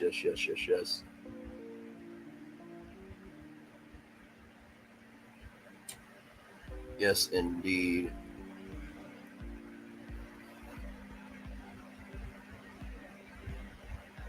Yes, indeed. By the way, y'all heard that Kiki has a new business. Apparently, it's a sangria business. You know what I mean? And listen, I wish her well in it. You know. Oh Lord, I gotta put this. Before Kiki promotes sangria, I think she just needs to be still for a minute. Just collect her damn self, honestly. That's just my take. It's nothing. I don't have anything against Kiki as a person, but just yeah. I wish her well in that, because anytime that you promote, that you start a new business, is never easy. And then Carlos, apparently supporting Yandy Skincare. When has he ever done skincare? Ever? And you wonder why people look at you crazy. Hey, healthcare workers, welcome in, Queen. How are you? Hey, how's it going, Braylon? It's going good. A lot going on these YouTube streets. A lot is going on. Yeah, I'm just listening to you talk about Kiki's new venture. Yes. I agree with you, Braylon. It's time for her to sit still. You know what I'm saying? Like, Kiki has been through a lot, but the worst thing, in my opinion, that she has been doing is not taking accountability for the steps she's made over this past, I guess, year or whatever. Right. Kiki has had opportunity after opportunity to make the right moves. She has only tried to lay blame on her mother. And I don't understand what that's all about. Kiki, your mother was not the one who signed the contract with Love and Marriage Huntsville. Kiki, it was not your mother who probably had to sign the NDA to not disclose any of the information that was happening while filming. Kiki, it was not your mother that had built the friendship with Melody. It was not your mom who was supposed to then go forward and actually make something from Love and Marriage. It was up to you to do that. Her mom does have a piece of the pie of the blame. I'm not going to say no. Your family should know. If they want you to succeed, they really do need to adhere what you tell them. Right. Which is no talking to these people. Now, I can understand trying to lay trust in others, and you might have thought you had a trusted ear, but you clearly did not. And I don't know how many times Kiki was warned. I mean, Braylon, you and I are around these YouTube streets. Yes, we so, are. you know, I mean, and watch things from the jump and seen people like warn Kiki about certain individuals. I think even down in our sense and sensibility, down in our gut, you can feel that certain people are not to be trusted by their previous actions. What they've done before, what you've seen them report on, how they report on things, and how they talk about others. So I don't know when and if ever she was ever going to listen. Child, I just don't know. I don't think it was in her to do it. She just seems like a rock of stubbornness. You know what I'm saying, Braylon? Yeah. No, for sure. And here's the thing, right? I can understand, right? If you feel sorry, y'all. I feel that if you are disrespected, you do have the right to have an outlet, right? But it's who you go to be an outlet to. Or rather who you go to, or rather who you choose to be an outlet to. That's what I'm trying to say. Who you choose to be an outlet to. Because let me tell you something. We all have gotten frustrated with somebody. We all have probably been an outlet for somebody. And we have all went to somebody to be an outlet to. But then again, with us, it's not a camera on our face either. So we got to take that into account. But exactly. At the end of the day, I think that there's nothing wrong with venting. It's just who you're venting to. And I think that is the crux of this thing. Now, at the beginning, middle, end of the day, we only know these people for 60 damn minutes with commercials and about 42 minutes without commercials. We only judge in what we're seeing. But as an everyday person, I want Kiki to be well because she is a human being. Here. So I think it's beyond just tattered behavior to think that, oh, don't talk about me, but yet you put yourself on national television. This is it, Braylon. This is it right there. That's the inflection point. If you don't want the smoke, get off of TV. But otherwise, we're going to talk about you. That's a part of the game. And that's content for y'all. That is content for y'all. What is she expecting? She is on a national show, and people are going to have opinions. I'm sorry. Like, you put yourself in the public eye, you wanted this, and you know what comes with it. Yeah. There's another thing to be said for people who are going to go around and be recording folks on conversations, which when they are looking for a listening ear, you are only doing it knowing that if ever one day something goes left, you are going to use it. That is the Judas way of thinking, in my opinion. Right. It's very evil. You don't have the honest intentions that you put forward in the conversation to say that that person can come to you in trust, which then continues to break their trust, which also continues to help the spiral of what was happening with Kiki. Kiki went on an interview a couple of days ago. Yes, she did. With another content creator, which made me a little pissed. I was a little bit on a windmill because she was saying a couple things about some other people out here in these streets, which I wasn't down for. I was not down for it. I am not for those conversations. Please don't bring those things up, particularly in sensitive times. Don't do it. Don't do it. It's incorrect. You had no right. I can understand you're upset, but you again are brought this on yourself. And now at this point in time, you've had your 15 minutes of fame because your scenes were shot. We've seen you, episode 2, season 8, because Braylon, I don't even know what season this is, honest to God. Season 8, episode, season 7. Honestly, this is season 7. I don't know what OM thought by making this season 8, but it's season 7. I said the same thing. Yeah, I said the same thing. It's actually season 7. So okay, they wanted to skip ahead. Maybe the how they slice it now that one of the other folks on one of the other shows has explained how they kind of splice up the episodes and the seasons. We can understand that A and B, so maybe they took B and just stuck it in season 8. All right, so season 8, episode 2 was her time. She had she filmed a couple scenes, so she needed to get back her 15 minutes of fame. People invited her out for a couple of different conversations, but there's still no accountability. She's got a great lack of accountability. Absolutely. And then she also added it on with trying to speak harshly on other content creators who are going through some tough times. Don't do that kind of stuff. No, absolutely. Don't do it, because you wouldn't want it to happen to you. Right. And not to mention, too, I mean, listen, if I was Kiki's manager, what I would have said to her, I'll put it like this. If I was Kiki's manager and she said, hey, Braylon, episode 2 is about to come up. Everybody already knows the stuff. What I would say to Kiki is, Kiki, if you speak, you lose your power. If you don't speak, you will have power moving forward. Well, what do you mean? Everybody already knows your ish. If you see a beehive and you see that it has a slight energy of falling down off of that tree, are you going to be around that tree? No.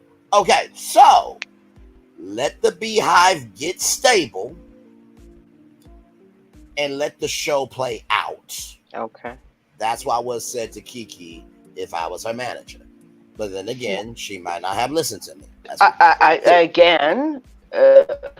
Did she have somebody to manage her? Was there an opportunity for her to have that type of guidance? Would she have taken such guidance? These are all the things we have to ask ourselves as we've seen the unraveling of Kiki. Let me tell you, Kiki came on and everybody, and not to say we have no ill will towards Kiki. Yeah. People are upset about her actions. People are bewildered by her footsteps over this past year, because Kiki came on and immediately started to gravitate and have a great fan base. Right. It's the truth. She started to have a fan base. People were loving Kiki, her energy. She was a powerhouse on the show. She was moving up. And then all of this unraveling. She allowed her aunt to get on her case. I think that was, a part of her unraveling. She's no help out in these streets. The way she operates as a person who is on here just talking for no reason. Her aunt. It also did not help that her cousin and her husband decided to divulge information that was not their business to divulge, in my opinion. No, absolutely. That also hurt her. I think it's understandable that when you're going through these types of situations that you want to be the one to be able to talk about your own situation. And that was probably sensitive to you. Again, back to her aunt divulging information that when obviously back when they were younger, her own mother was about to make a decision and your aunt decided to tell you something that was private between sisters. It wasn't what she said was none of Kiki's business. Absolutely. And not to mention, too, What? let me just say this. When it comes to the cast and in relation to Kiki, there Right. were actually a lot of people that wanted Kiki to win. Real talk. Like, I remember it very vividly. I want to read this article that came out 4 days ago from Collider. Now, Collider has been covering Love and Marriage Huntsville. Crystal Jordan here, which let me pull up her bio because we do respect the writers here. And okay, she is a content creator on YouTube. I remember her very vividly because she does have a YouTube channel called Crystal XO. She covered the Never Ever Mets. So did Carmisha's reviews, but I was the first one to break on YouTube. So yes, I have seen her before. So here we go with the context being out of who wrote was a black woman. And as you can see, listen, for those of you who are going to say, Braylon, did you do that? No, I did not do this. If you go to this website, this is the picture as it appears. So with that, here we go. The big picture, Melody and Martell's divorce set a toxic tone from the start, revealing cheating and dysfunction.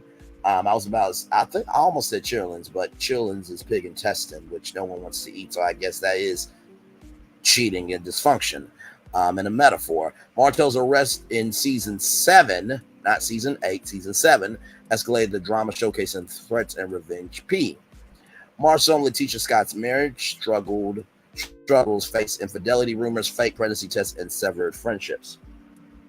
Reality TV has a notorious reputation for destroying marriages. Most marriages showcased on reality TV suffer some type of betrayal or heartbreak to the dismay or entertainment of their televised audience. Love and Marriage Huntsville fans have witnessed one marriage destroyed while several others are in turmoil.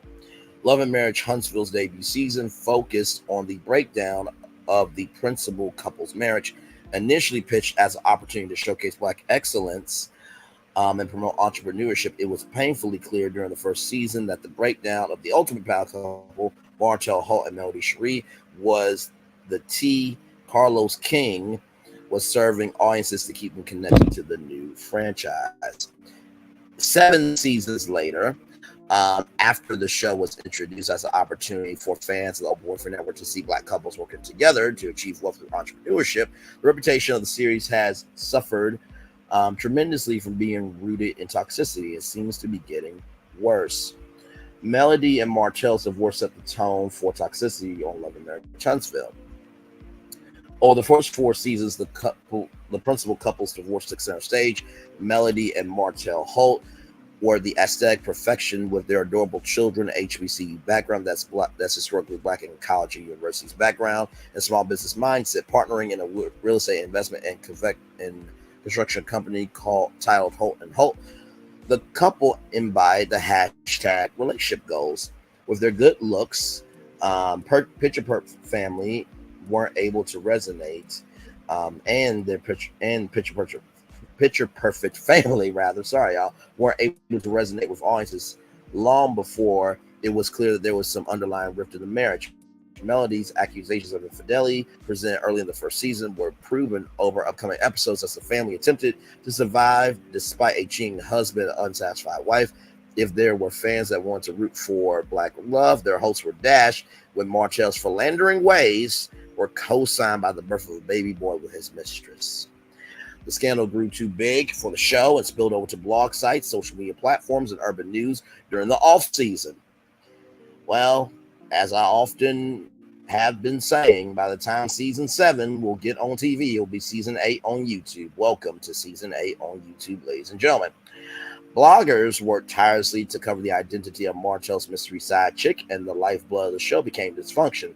If LMH audiences thought they were finished with the drama between Melody and Martell, they were disappointed when season 6 opened. Season 7. Okay. Season 7 with Martell being arrested for a text message to Melody. Martell's arrest and Melody's dramatic scene with 2 security guards protecting her property worked to provide proof that she was truly afraid of Martell retaliating after being jailed for domestic threats. The threats were defined as text messages he sent to Melody in 2022. Martell Ho got arrested for domestic violence in the 3rd degree with harassing communications. He did get arrested for domestic violence. There are levels and different degrees of domestic violence. You fucking idiots. Okay, not healthcare workers. Not any of you in the chat. Not any of you in the bushes. Although some of y'all in the bushes sometimes you don't know who knows who. But I'm gonna say for most people with intelligence, we all know that he got arrested for domestic violence in the 3rd degree with harassing communications. Do you want to go ahead before I keep reading? Me, Braylon? Yeah, if you want to say something real quick. No, go ahead. I just think that I'll say one thing. I Sure. just these people who are coming along now, trucking up on a late, they're late to the game with Love and Marriage Huntsville. Maybe you just started watching at season 3, 4. Let's just stop. Let's just cut the cap. Like, really and truly, they know, you all know where Martell is right now and what has been happening with Martell. This has been a long journey. You've seen it and you refuse to see it. There's nothing we can do to help you. I'm not out here windmilling with you to change your mind. You're going to keep the same energy on what you have been. Stay over in the other corner on the other side of YouTube. That's all I have to say about them, because you're just upholding domestic you're with up to 40 grams of protein. You're just holding it, and we don't want to see or hear it any longer. So I will just keep to ourselves, and we'll just keep it trucking over here. Absolutely. So, guys, I'm sorry that you guys weren't able to read the article, but this is the article here. So I read all of this here. Muscle milk helps build muscle while you build strength. Strength that shows up in many different forms. All right, we get it. Thank you, Muscle Milk, so damn much for your existence. Appreciate you. All right, so sorry, y'all. So big picture, read this right here. Read this right here. Read this right here. Read this here. And so now we're right here. With 4 children between them, and hey, CC, welcome and good to see you here. With 4 children between them, the Holts have continued to sling mud back and forth. It's more Martell slinging mud and Melody just staying in her clean house. Oh, I'm sorry. I need to put some respect on her name. Melody Cherie Lee. I am so sorry. Let me put some respect on her name. With 4 children between them, the Holts have continued to sling mud back and forth, culminating in Martell threatening revenge P and Melody filing a police report to have Martell arrested on domestic threat complaint. Initially, the couple's drama kept audiences engaged as they struggled to digest the reality of an illegitimate child being born to a married reality star. But as the years have gone by, fans of the show have grown tired of the back and forth in the presence of minor children. The Scotts are just as bad on Love and Marriage Huntsville. I didn't say it. Crystal Jordan said it, and she is a black woman. Let's roll on. Can I just pop in there really quickly? Yes. With up to 40 grams of protein, Muscle Milk helps build muscle while you build strength. Strength that shows up in many different forms. Shut up, Muscle Milk. Good damn. Go ahead, healthcare. Okay, yeah, the Scotts. Oh God, what can we say about the Scotts? Marceau's been a problem. He likes to be involved in women's conversation in their business and in their friendships. I'm not a fan of Stormy by any means, but I think she was right when she said the other day to Latricia that he does like to get and interfere in their relationships. That is a fact. That is the truth. They have a lot more to worry about now. Right now, they have a lot. Right now, they are in the midst of quite a few different things that are happening out here. They've set themselves up, in my opinion. Now they can't out the smoke, right? Especially Marceau. You put yourself forward as this person, in my opinion, as this great person of business and in law, blah, blah, blah, and you decided to go after folks, again, who are critiquing a show, and also going to find out different pieces of information, because they're going to bring it back to their audiences. You've decided to do that, but you've also gone too far. and now have to kind of stand. That's what I have to say about the Scots at this point. Right. No, absolutely. And my thing is this, right? If I'm on a reality show and I know that people may not like me, maybe just a thought, maybe I could be a solution to my own problem. Hey, Carlos, we would like to be guests on a Reality with the King live podcast taping. Ask us any questions you want. We'll do it with our podcast. We'll have the fans ask any question they want. Because at that point, all they can say is, well, at least they have enough balls and tissue to come through and take it. You know what I mean? But hey, listen, I guess, Carlos chose Melody because he knows who the legend is of the show. But anyway, the remaining couples, Marsau and Letitia Scott, or Tisha Scott, and Maurice and Kimmy Scott, fought unsuccessfully to keep the poison from the Holtz marriage from seeping into their own marital dynamics. In the first season, Maurice and Kimmy acknowledged issues with the mother of Maurice's son. The uncomfortable relationship came to a head when the teenage boy relocated to live full-time with Maurice and his stepmother. Let's see here. Maurice's ex accused Kimmy. Hang on, y'all. Okay, cool. I was ready for muscle milk. I'm like, okay, we get it. You exist. You a brand. You need money. Okay, we got it. Maurice's ex accused Kimmy of being his side chick. I'm sorry, y'all. During the marriage, and a major reason for their divorce, Kimmy vehemently denied the accusation, refusing to wear the infamous label of a homewrecker, or as I like to say, you beast, you calf, you riverboat masher from Looney Tunes. If you don't believe me, go look it up. It's a real cartoon. Not long after the couple made peace with Maurice's ex-wife, Kiowa, they learned that Kimmy was dealing with breast cancer. Unfortunately, Maurice showed himself to be a self-centered husband, complaining about needing more sex as his wife struggled through chemotherapy and then remission. Now, I do remember that. And what I said was, I hope Kimmy has a side dude that understood what she was going through so she can have some pleasure. Okay. Okay, Braylon, you think so? Okay. Now, listen, I don't condone cheating, okay? And also, too, Kimmy doesn't really come through for anybody but her damn self. But I will say, when it comes to breast cancer, that was uncool. He should have stepped up and not have Kimmy be... He should not have had Kimmy to be the foundation. He should have been the foundation. Exactly. So I love that. I love that you said that, Braylon. And Kimmy was going through a time, and Kimmy shared that her mother has gone through this same type of journey, and we appreciate Kimmy for that, sharing that. And we, of course, hopes and prayers to Kimmy's continuous health journey, and of course the moms. Nobody's that evil to be saying things, and anybody that's out there who are saying evilest things when it comes to cancer, I'm sorry. I put my foot down to say, well, they don't think it was actually the truth. Sorry, no. Okay. That is not something to joke about, and I don't know. I'm not going to say for sure, but I don't think production is a mess. They are messy. They do foul things, but are they going to go that far down in the trenches? I don't know.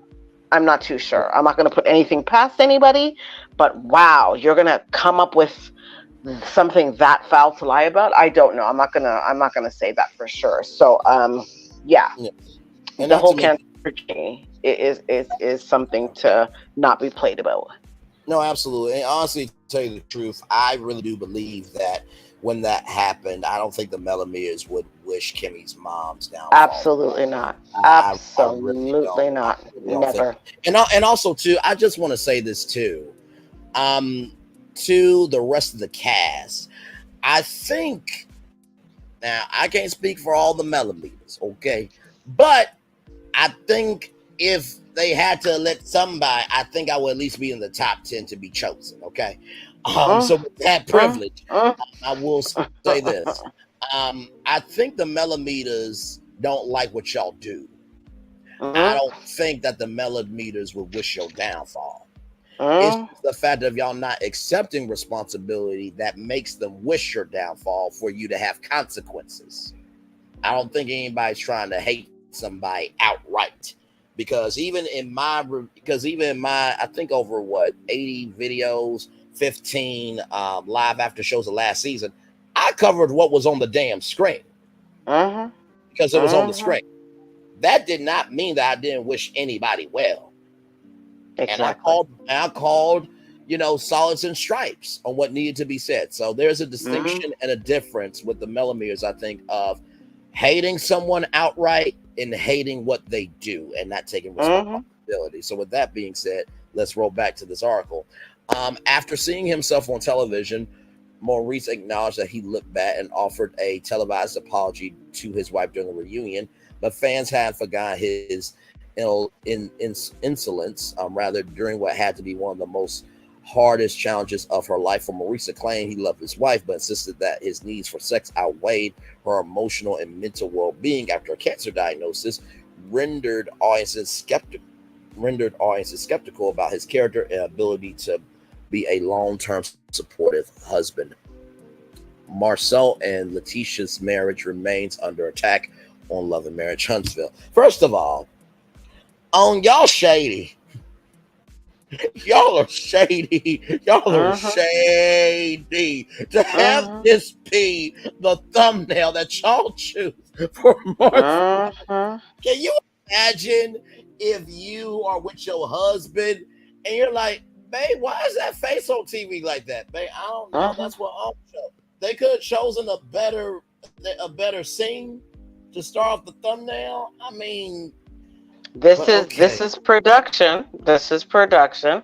They are just that shady. So I wouldn't, I wouldn't put nothing past none of those people. And not to mention too, bottom row. So it shows him his bottom lip. Now that's on that did that, Marcel. That's not any of the millimeters. Thank you.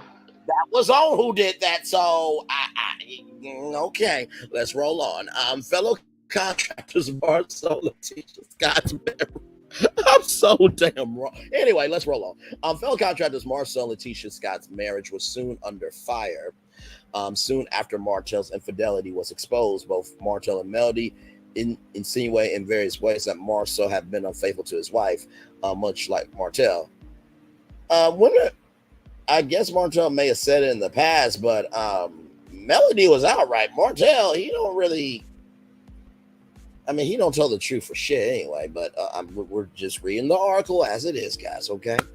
Rumors swirled around Huntsville found their way to YouTube and Instagram blogs with gossip about Marcel's suggested mistress and inappropriate behavior. Marcel and Letitia pushed forward season after season, working diligently to avoid confronting the rumors of infidelity. In season 5, she needed to know that was season 6. Letitia claimed that she needed to take a pregnancy test after having pregnancy-like symptoms, even though she knew her husband had a vasectomy years ago. Audiences called BS on the storyline that suggested infidelity on Letitia's part. Whether she was faking the test or not, Scott's marriage was clearly on shaky ground. Letitia's cousin, Kiki Jabbar, accused her of knowing Marcel was a cheater and insisted on turning a blind eye to keep her marriage intact. Angry with Letitia for not acknowledging what she felt to be true and filled with jealousy over her cousin's upper middle class lifestyle, Kiki threw a cup in her cousin's face at the barbecue. Needless to say, the cousin's relationship was severed, possibly indefinitely, adding Letitia and Kiki to a long list of friendships that have ended since the show premiered. Other relationships on Love and Marriage Huntsville that are severed. Let's see here. Marriages aren't usually considered sacred on reality television, but usually parents and children are off limits. Once again, Love and Marriage Huntsville proves to go against the grain, as parents have been an active point of contention on the show. Letitia's mother, aka Uncle Wanda, I'm sorry, I'm my bad. I'm sorry, y'all. That's Miss Wanda, was a force to be reckoned with because of her reckless mouth and unapologetic dislike for her son-in-law. Well, it's interesting because Marceau said that Wanda was associated with snakes and cockroaches. Oh, I'm sorry. I think it was snakes, rats, and cockroaches on an Instagram live, but Uncle Wanda has not responded to that. Okay. Okay. Miss Wanda was prepared to use her words and her fists on the show. Wait a minute, how can she use her fists on the show when she said that if she sits for an hour, then she starts smelling?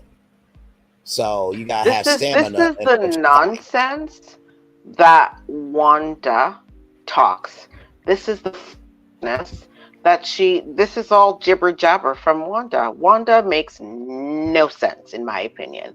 Not a lick of sense. She comes on and she says the most absurd things, and then we need to now disseminate it. The reason why you were kicked off the show is because you decided to try to attack Melody on the show.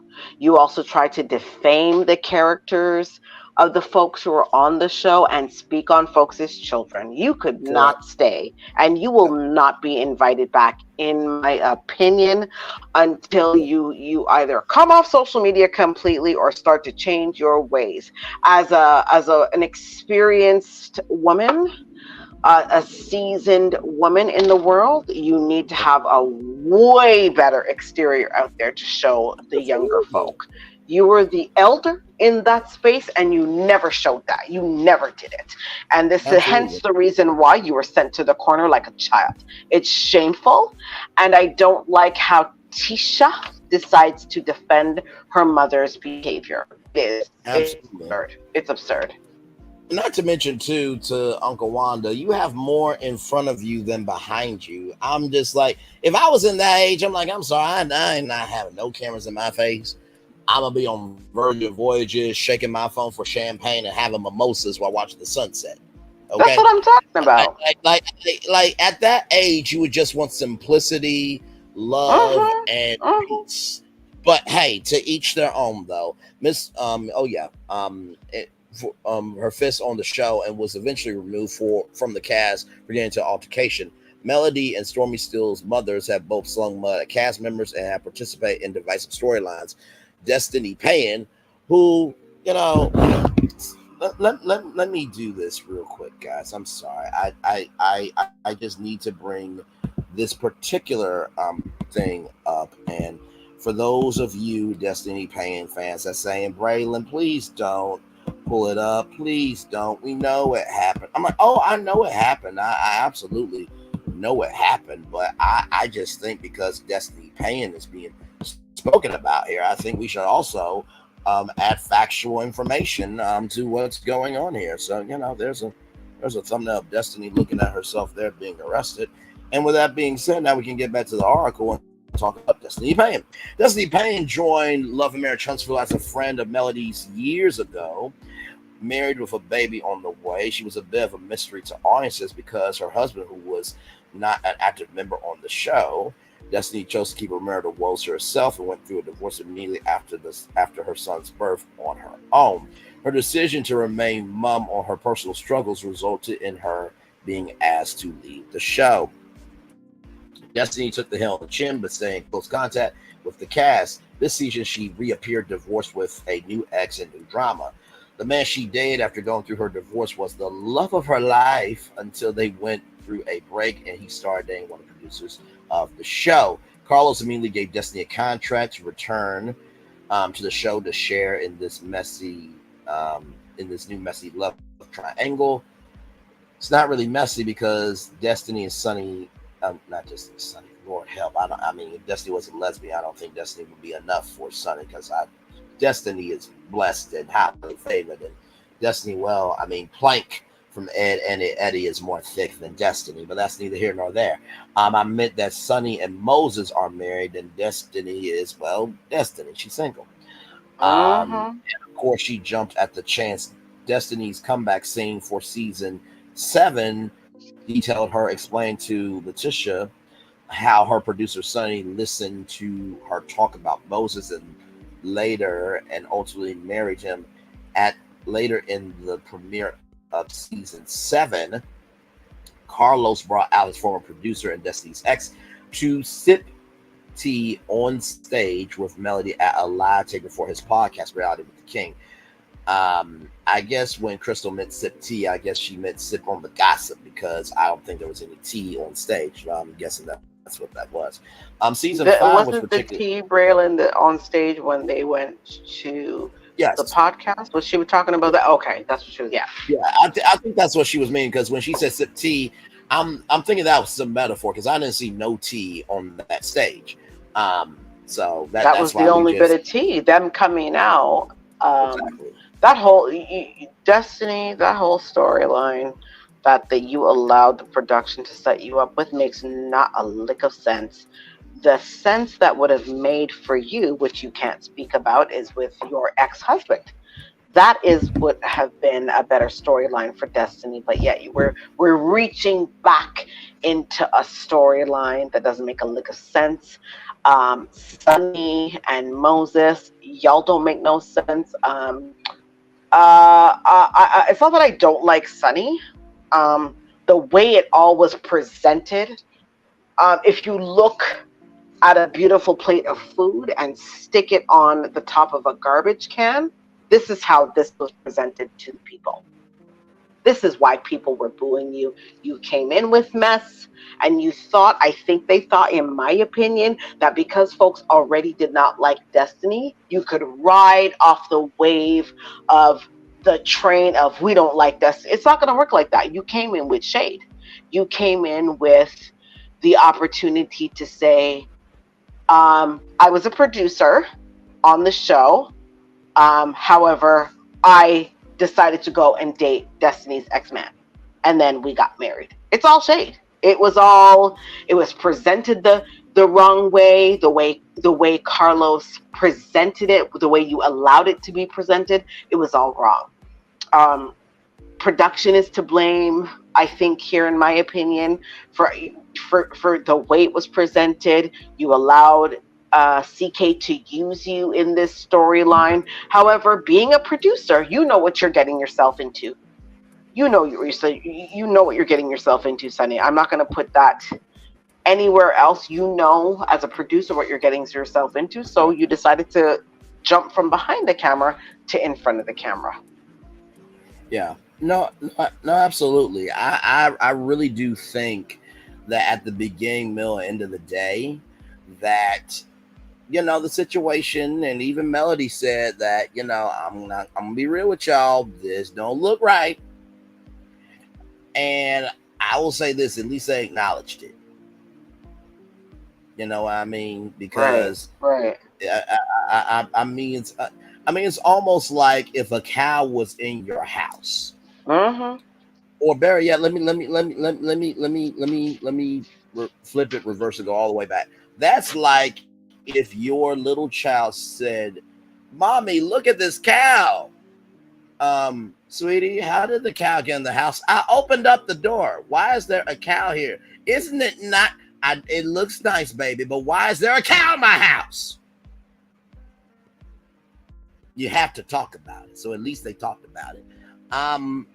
Like I said, child, you cannot describe the connections on this show, because for every connection there is a for every connection there is a disconnection. Season 5 was particularly toxic, not just for the primary cast, but for the secondary cast members who struggled with the culture of the show. Tiffany and Lewis Whitlow joined the cast 3 seasons ago, but fans were never welcoming to the newlyweds. Tiffany struggled playing the villain role, but she seemed primed for it. During their time on the show, they pointed fingers at other couples, accusing them of being in dysfunctional relationships. Ultimately, after having her son, Tiffany decided the pressure was too much for her to bear. The couple announced that they were leaving the show after season 6 to protect and care for their mental health.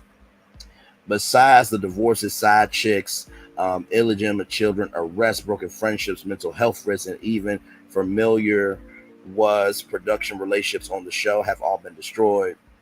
It seems clear that any type of relationship brought to Carlos King's Huntsville, Alabama series will be mercilessly tried and tested at bare minimum. But judging from the last few years, it it's clear that any form of connection can and will be severed if introduced on the show. The only relationship that hasn't been completely severed is one with the LMH and its loyal viewers. If the show continues down this path, it's quite possible fans will lose interest in the show because of its lack of balance and substance. Love and Marriage Huntsville airs every Saturday at 8/7 Central, only here, #on keeping it real. It can be streamed on Max and Discovery Plus. Crystal Jordan to you, Queen. Just to let you know, last season was season 6. This season, season 7. By the way, it airs on Saturday. So to Crystal Jordan, Crystal XO, no disrespect to you. Great article, but you might want to correct the fact that it airs on Sunday, every Sunday. No, it airs on Saturdays at 8/7 Central, only here, #on keeping it real.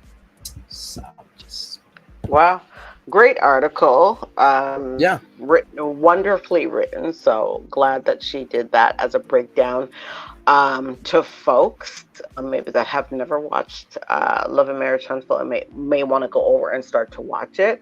Yeah, Tiffany and Lewis, they probably got out of Dodge at the right time.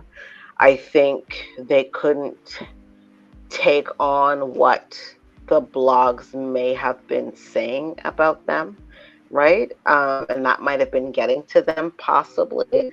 I may not be right about it, but you know, when you are on, again, a reality TV show, you are going to have your critics for sure. You are definitely going to have your critics, child. Like, there's no way you're not going to see some people come to you and critique you. People do DM you, they'll write to you, they'll talk about you. So if they weren't up for that, it was, I guess, the right time to get out.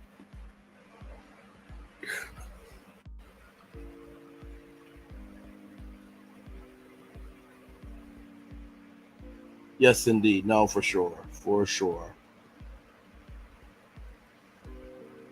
For sure. Yeah. And like I said, I think at this point it is the final season.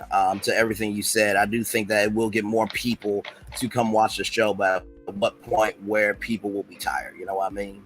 Mm-hmm. And if it is the final season and they are wrapping, you never know what's going to happen. They may try to continue to look for new couples, and like for right now, Trish and Ken, you know, I coming to the new couple piece. We don't know about them. I find last episode, episode 3 was kind of lackluster. I did like the piece where Tisha and Kimmy and Mel sat down and had a chat, but the rest of it was just, you know, was a little lackluster to me. And the ratings, I think, come out tomorrow. We'll have to see what this episode draw in, right? Yes. But again, it is starting to go downhill, and looking in numbers and seeing what's happening in reality TV. If you move over to Love and Marriage Huntsville, DC, that's disheveled. I think you have to start pretty much from scratch with that one. Like, you have like next to no cast. People said they're not coming back, and lack of pay. You know, lack of not transparency, but lack of trust, I think, maybe with productions, in my opinion.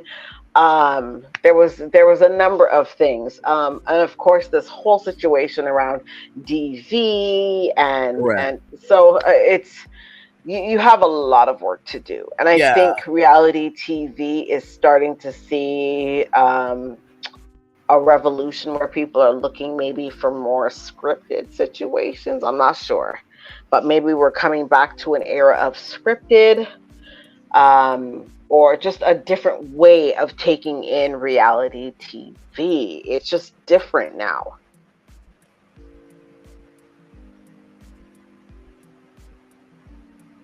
Yeah, no, I agree. I think all the storylines are getting so convoluted, and the reality not rallying.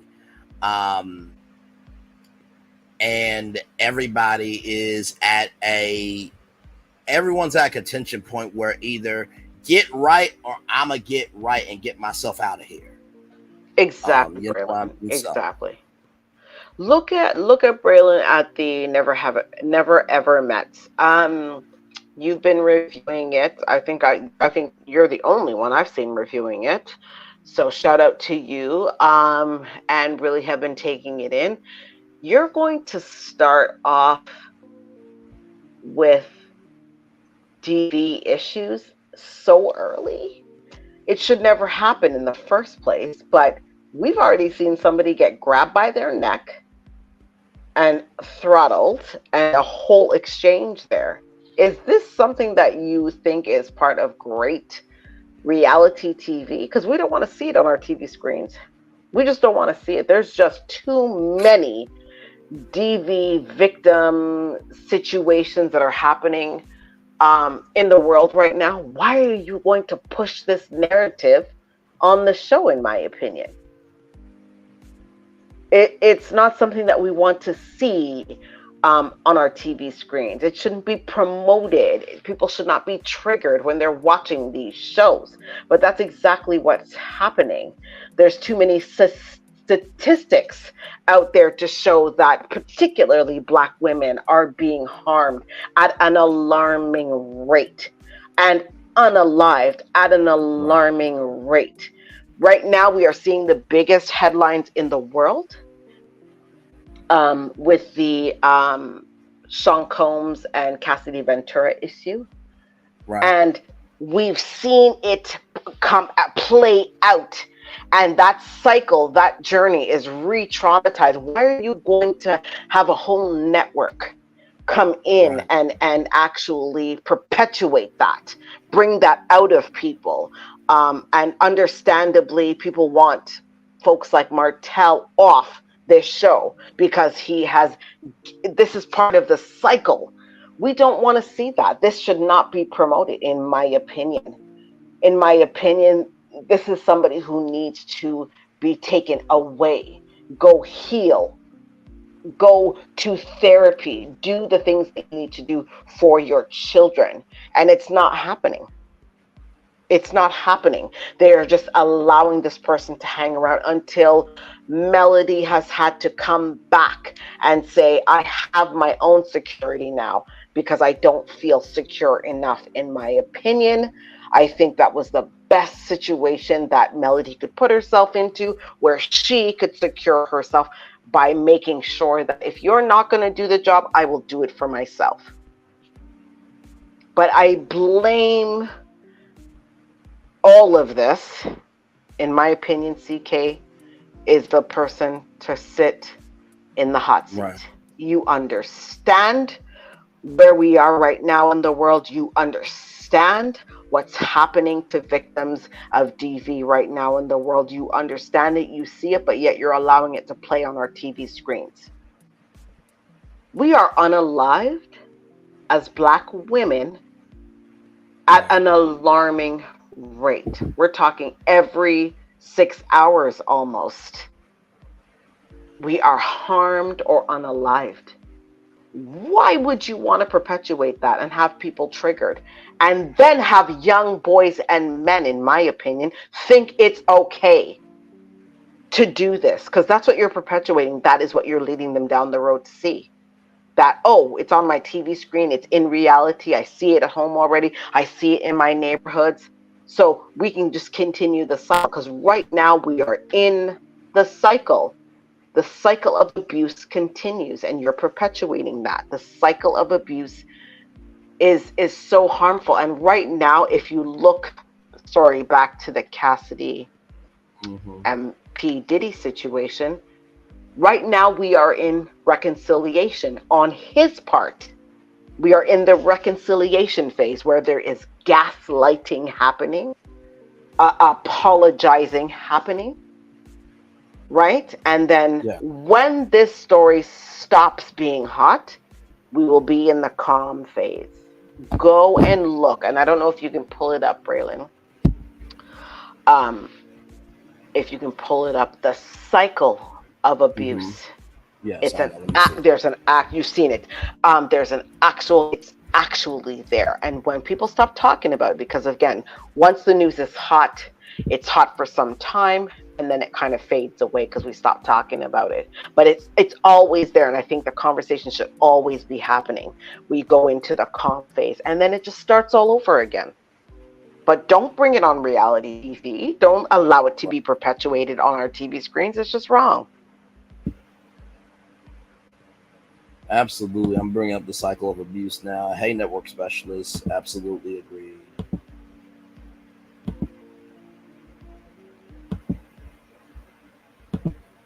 Here it and is. while here. you're bringing that up, Braylon, we see this so much. Being in the healthcare system, being amongst other healthcare team members, we see this happening where folks end up in this cycle of abuse. And it's just so very sad. But what I can tell you, and I want to encourage folks to stand by the person you may be supporting, or if you're in it yourself, reach out for help. Get help from friends and family members. Reach out to the resources that are around you, amongst you. Do your due diligence when it comes to keeping yourself safe or your children safe. There's just so many things that are happening. I know it's hard and we understand, but I also want folks to understand, and this is something that comes up, Braylon, sometimes that I don't think people talk about enough. The cycle of abuse continues to happen and happen and happen. Sometimes you'll see the person go back. People start to say, or they'll tell you they're getting weary of you returning. Correct. Please understand that this is a part of the cycle. The brainwashing has happened. The person has been secluded. They've been told they are nothing. These are all the different things that are happening. You would never think some people who you've seen out there that are a pillar of strength may be in that same situation. Correct. However, to stand by them and understand, even if they go back, that you're still there as somebody who they can count on. Because sometimes they do go back for a notorious amount of reasons, but we just need to be supportive. Not to mention, too, all pain is not heard. I'm going to say that 2 more times. All pain is not heard. All pain is not heard. And so I think that's very important to recognize that just because you don't hear the pain doesn't mean there's not pain there. The cycle of abuse here, tensions build. The abuser creates tension, and the survivor's stress builds.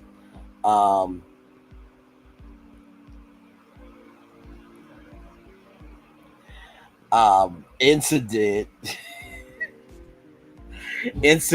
the abuser lashes out, though. Physical, verbal, psychological, or sexual abuse tactics to dominate the survivor. Reconciliation, the abuser makes excuses or attempts to apologize for the incident. Gaslight is common, aka nothing happened. Calm, things seem peaceful, maybe even better than before, but often this doesn't last long before the cycle starts over. So that is the cycle of abuse. Exactly, Braylon. And looking at the part number 2 where it says incidents, some things overlap, and people have to understand that sometimes, yes, you're being physically abused, but you're also being abused in the economic situation. All of your cards have been taken away. You can no longer go to the bank. You have to ask your predator for money to be able to spend it. They've taken all your finances away.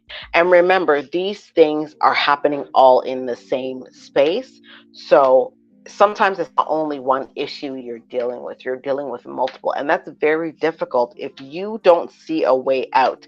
I don't have any banking cards. I don't have anything in the bank. All of my cash flow is being managed through the person. What do you do if you have children and you rely on somebody for everything? And a lot of the times this is how they are able to continue that cycle of abuse, because they make sure the person is dependent on them. So it's also economically, financial abuse is a big thing too in these spaces when you're being DV'd, right? So there's a couple of different things. Emotional abuse, right? So there's a couple of things different happening in the space. People just have to understand that being there for the person, saying that, you know, you have a code word, or understanding that when they need you, please be there. Don't give up on the person just because you've seen them go back to their assailant. Yeah. No, absolutely. For sure. And also too, you know, with incidents, the stronger the energy is for the incident, the heavier the consequences are of the incident too. So people gotta recognize that there is not just the patterns are not just important, but the connections to how the pattern is made is important. Exactly. And then rolling it back to reality TV, again, we don't want to see this in front of our TV screens. It's not something you should perpetuate or promote. Is the reason why there's such a loud voice amongst many members in the community saying, we already deal with it out in society. We don't want to see this perpetuated on our TV screens. And if it is, where's the solution? When do we say enough is enough and start to give punishment? Yes, punishment to the people who are perpetuating this. Martell has not been removed from the show. He is still allowed to appear on the show. Why would we want to? Why do we need to continue to see this on the show? It really needs to be nipped in the bud with production and what's happening. Right. Because again, we are just perpetuating this situation and the story of Black women being abused, and they are abused at a very alarming rate. And we're even talking about not just women in their late 20s, 30s, but we're talking about in high school. This is happening. I agree, because it seems to me that anything serious that happens on the show, they don't really take seriously. Like the season premiere showed it. Like it was a text message. No, it was domestic violence in the third degree with harassing communications. It's almost like if somebody passed away, it's like, well, you know, things happen to people. People do have to die. It's like, will they ever take anything seriously on the show? Exactly. And I'm not saying that I want that to happen. Let's make that very motherfucking ass clear. I'm not wishing that. But it seems to me that the relevance, the relevance of information seems to not be there for people.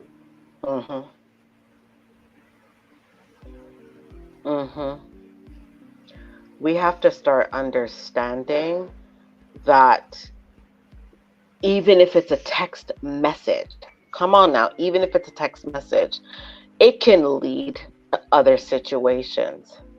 And if people are trying to get out, why are people just undermining it to say it's only a text message? No, it's still part of the abuse.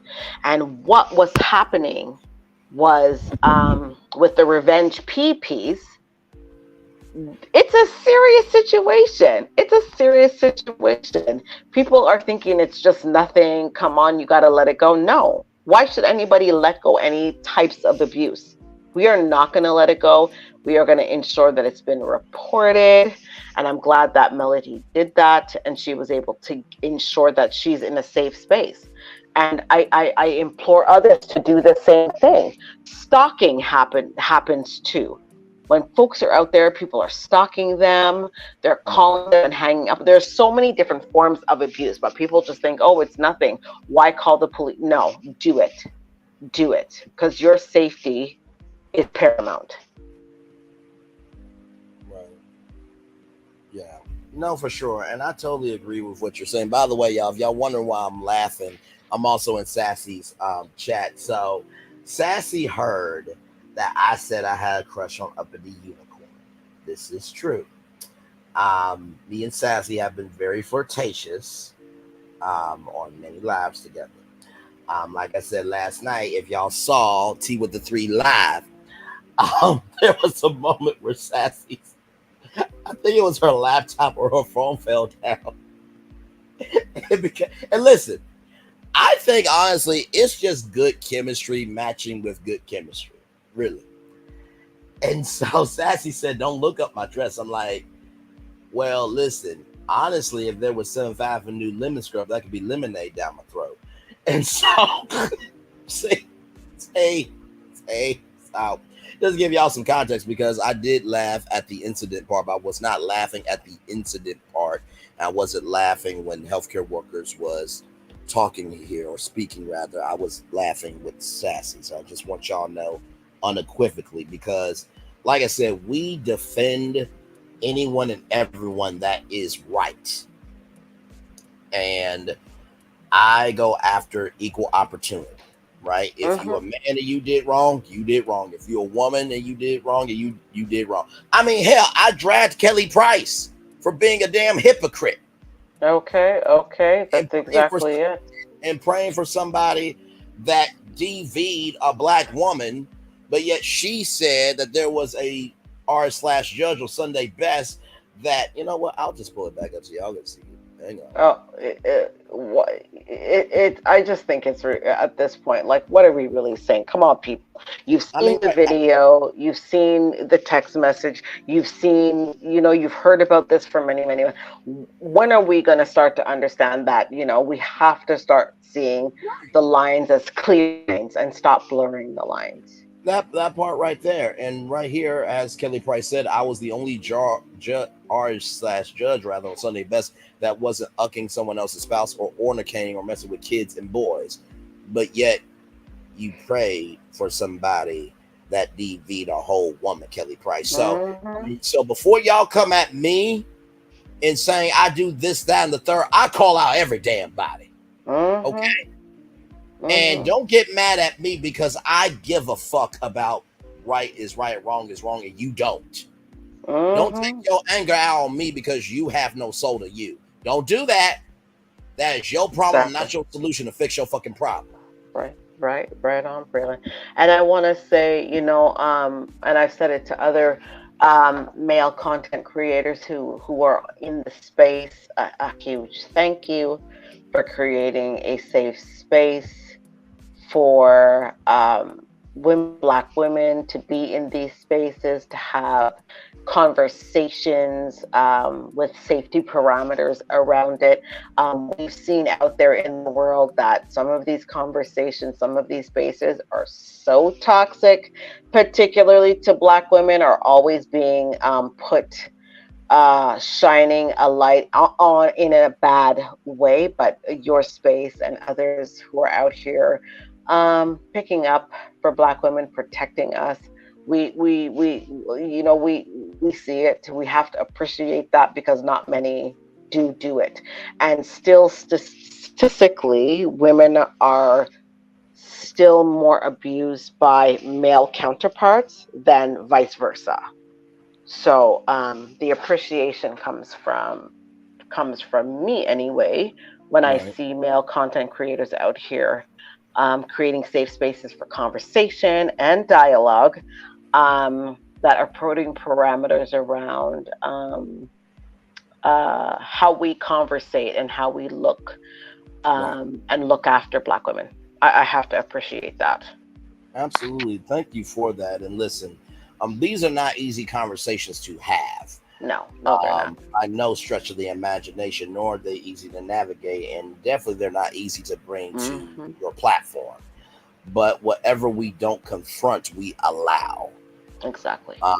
You know what I mean? And like I said, I'm probably in the Black congregation of being Black, I probably will not be the first choice to unify Black culture. But like I said before, I'll probably be in the top 10. Because guess no, go ahead. No, but there's not a lot of content creators, Braylon, who we see out here creating and cultivating a space like yours. There are some, and I appreciate those who have, and if I'm on their channel, I always try to tell them that in one way or another. But there's a lot of spaces that are out here just really minimizing and diminishing Black women at a rate that's alarming. These conversations are just so horrifying, because what we are seeing, not only in the blogs, but in the comment sections of, even with the Diddy and Cassidy piece, I'm just like, are you seriously saying what you're saying at this point in time? So, the appreciation we have to also appreciate the kings who are out there holding it down and standing in the gap for Black women. Yeah, absolutely. And I do appreciate that. And listen, to all the content creators that are doing their own thing, being independent and depending on being a gift. Because as I often say, anyone can be a present to entertain, but it takes somebody to be a gift to bless you. I just want you to know this. Being a gift to bless someone is a harder road than being a temporary present to entertain people. I want you to know that. This channel, myself, the legendary tourist, in the words of the legendary Alpha MC, the virtual travels and the virtual family, this is a permanent gift here to bless people. And so it takes a little bit longer for the world to receive a gift, a permanent gift that is blessing people. The amazing thing about YouTube is you can tell who's quality and who's quantity. And it's not by the numbers. It is by the quality of the energy of the investment. Talk is cheap. Investment is heavy. You know what I mean? So, somebody, a group of people, this, that, and the third one say, oh, well, Braylon, all he is at 2,000 subscribers. All he is at 100,000 people. All he does is live streams. You're mentioning facts. But what you're kind of missing out on, though, and let me bring it up for you, just in case you guys, not y'all, but just in case those people who want to say this, that, and the third, but yet they're not doing anything original in their damn self. Let me just go ahead and show y'all real quick. Just, real quick. Original content, yeah. Just,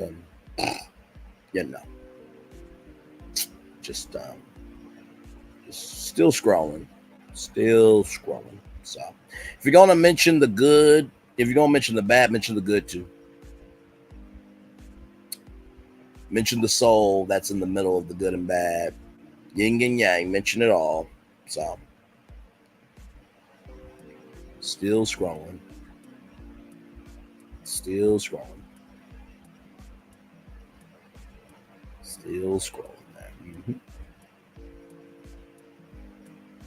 And I'm showing this for many reasons. One, to show people that want to start channels, it's very easy to start. I'm showcasing to others that, feel, oh my God, is no one else doing anything? Well, yeah, there's some people doing their own thing over here for a while. And finally, in the words of Maury, the lie detector test determined that was a lie. Still scrolling, guys. Yeah, Braylon, you've done a lot of work, a lot of great reporting. The content is great. You get good watch hours. So, shout out to you on your now 2,000 plus subscribers, heading to 3,000. The road to 3,000 is here. You're in the space doing great work. We just appreciate you, Braylon. Thank you, Queen. I love you and everybody in the chat and really all around the world. Like I gotta tell you, I was looking at my analytics and I saw that I had viewership in India. I saw that I had viewership in South Africa, in the UK, in many US states. That's amazing, really. So, you know, like I always say, just because you're not being seen by everybody doesn't mean that you're not being seen. So the people who are seeing you and who took time out to see you, who takes time out to see you, appreciate, love, and invest in the people who are seeing you. Because you never know because you never know how you give will determine how you will receive. The network specialist said, "Yes, I knew you before you start your channel when you just used to go up on panels." That's right. I would go up on panels and do what I do, and it's interesting because I think now I think it's a beginning typhoon, tsunami, hurricane of, Braylon doesn't switch up. He is who he is. And I think when I first started jumping on panels and network specialists and everybody, I think no one really knew me, so they didn't know how to understand me. So they compartmentalized, okay, he's here. But then as I started giving commentary and not missing for shit and being consistent, then it was like, okay, wait a minute. He's still here? Yeah, it's still... You definitely needed in Braylon. What year did you start your channel? I started my channel last summer. Okay. I was the person, and I will claim this until, you know, this entity of YouTube or what have you. I don't hope it's over, but you never know what can happen, you know. I could get Braylon Lee's virtual tour, you know, streaming live weeknights at 6, 5 Central on Tubi. Speaking that into existence. But I started my channel last summer, and my highest rated video was and is Martell, the only line that you're going to be a part of is for Orange Suit. That got 5,000 views. Oh, I remember you saying that, Braylon. Yeah, you showed us that before. Yeah. I remember that. Okay, yes. And then, of course, the story of the summer that everybody was asking about was that Part in the Pasture. The storm was from. And it was during a virtual tour live catch up for those of you throwback viewers of virtual tour live. It was when I was doing YouTube on my phone before StreamYard, and I would have Dr. Sax Love in the background, and I would be on my phone. So I just typed in some hashtags. Now, when I tell y'all I give y'all media game, y'all need to listen. So I just typed in hashtag Campus Beauty, hashtag LMH, saw those two vendors, and all I said to my audience was, I'll be right back. Made a video, went live about it. I was the one to break the Part in the Pasture story.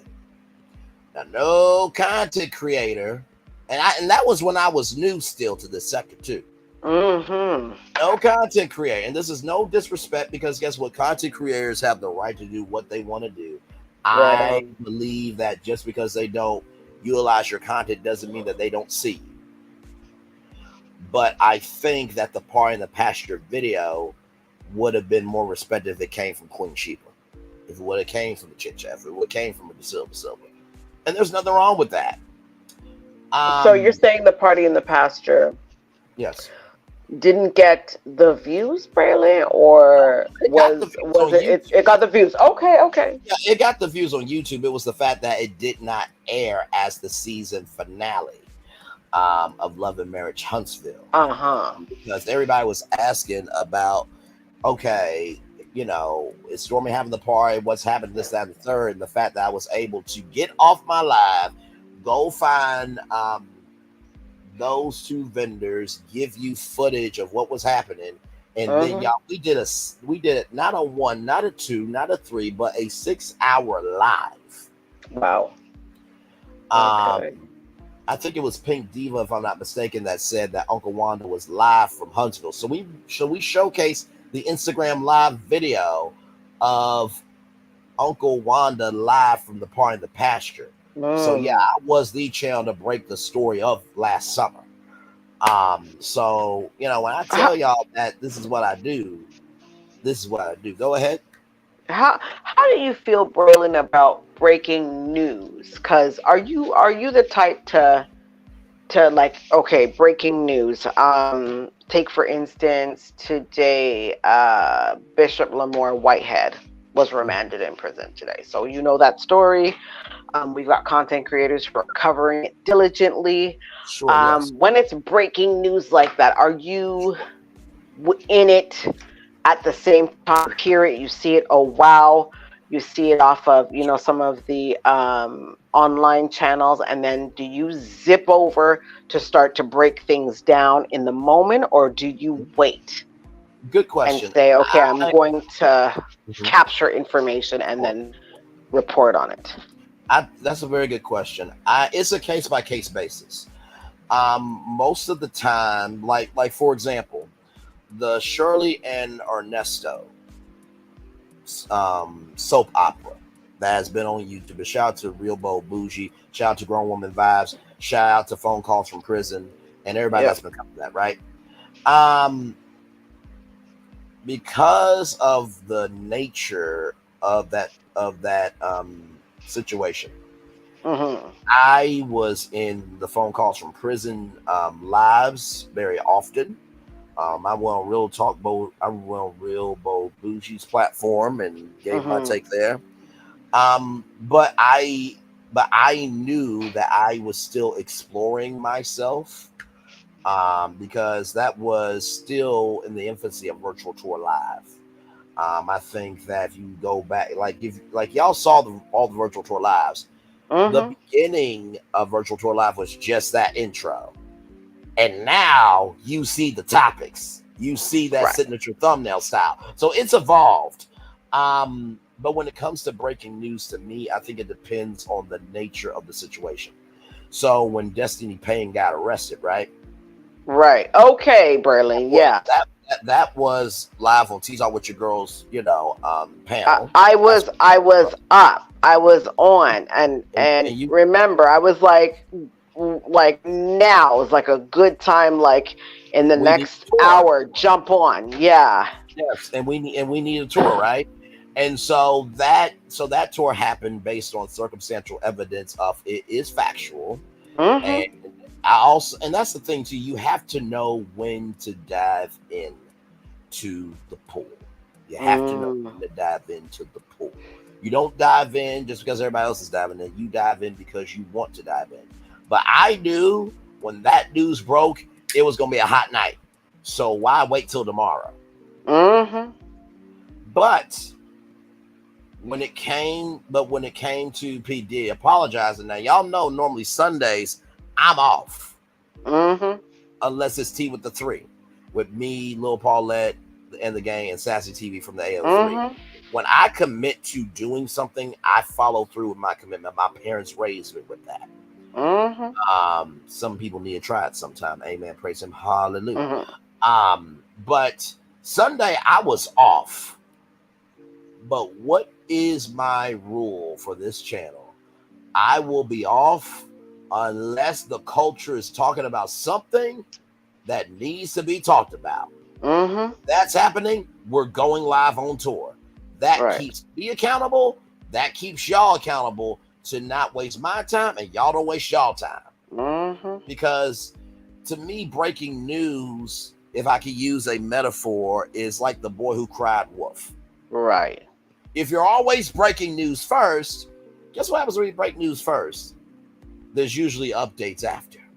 Exactly, Braylon. And the news that you report on could be debunked. Exactly. Just like anybody's news can be debunked. Absolutely right. So it is playing it by ear, but also maintaining your soul thermometer. Exactly. Knowing how to read the temperature and also to feel the temperature, but most of all, take in the temperature.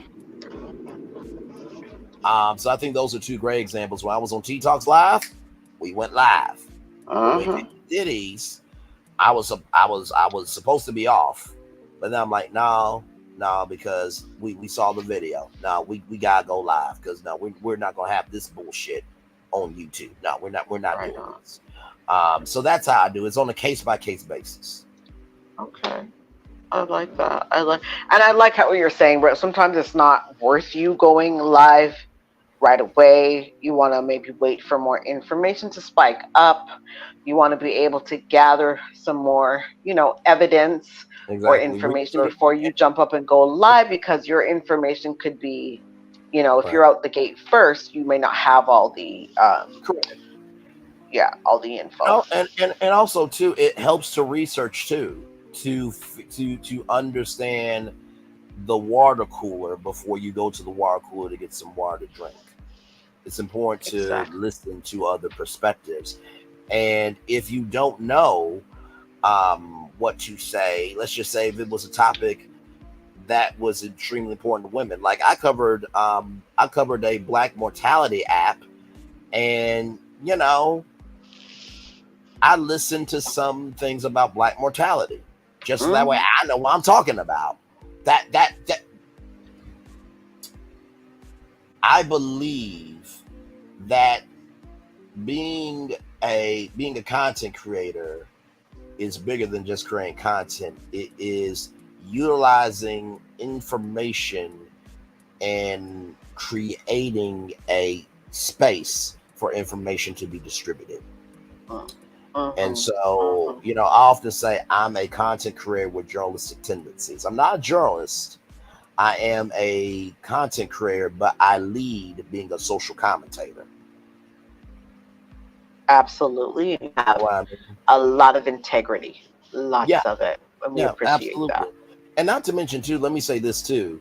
When it comes to covering breaking news, hot topics, or reviewing shows, I want you to utilize this rule of thumb.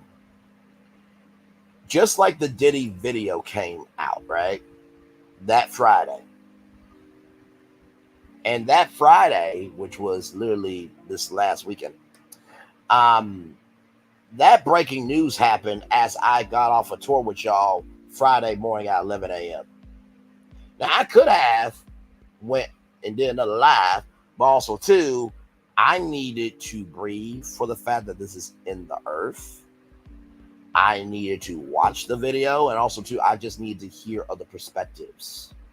So that's why I did at 6 o'clock. Now, watch this rule of thumb that I'm about to tell you.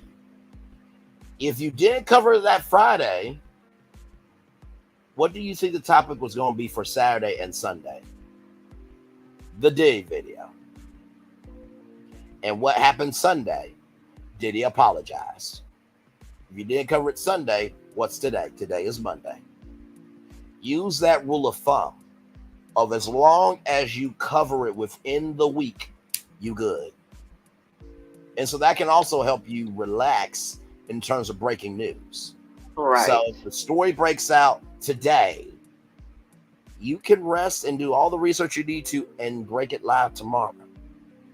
And that also covers your ass. It's a great piece of logic. Y'all can do what you want to do, but I think sometimes it's best to be still before you move.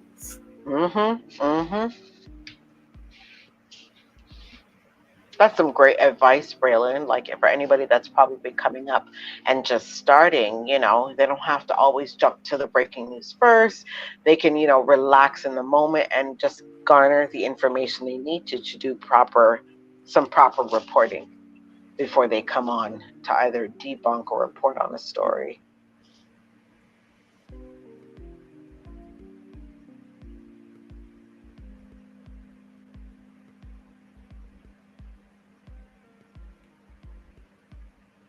No, absolutely. And like I said, I try my very best to give game every time, every time that I try to give game every time that I go live. You know what I mean? I really do try my very best. And, here's the thing too. I want you guys to know that just because this advice works for me may not mean it works for you. Right?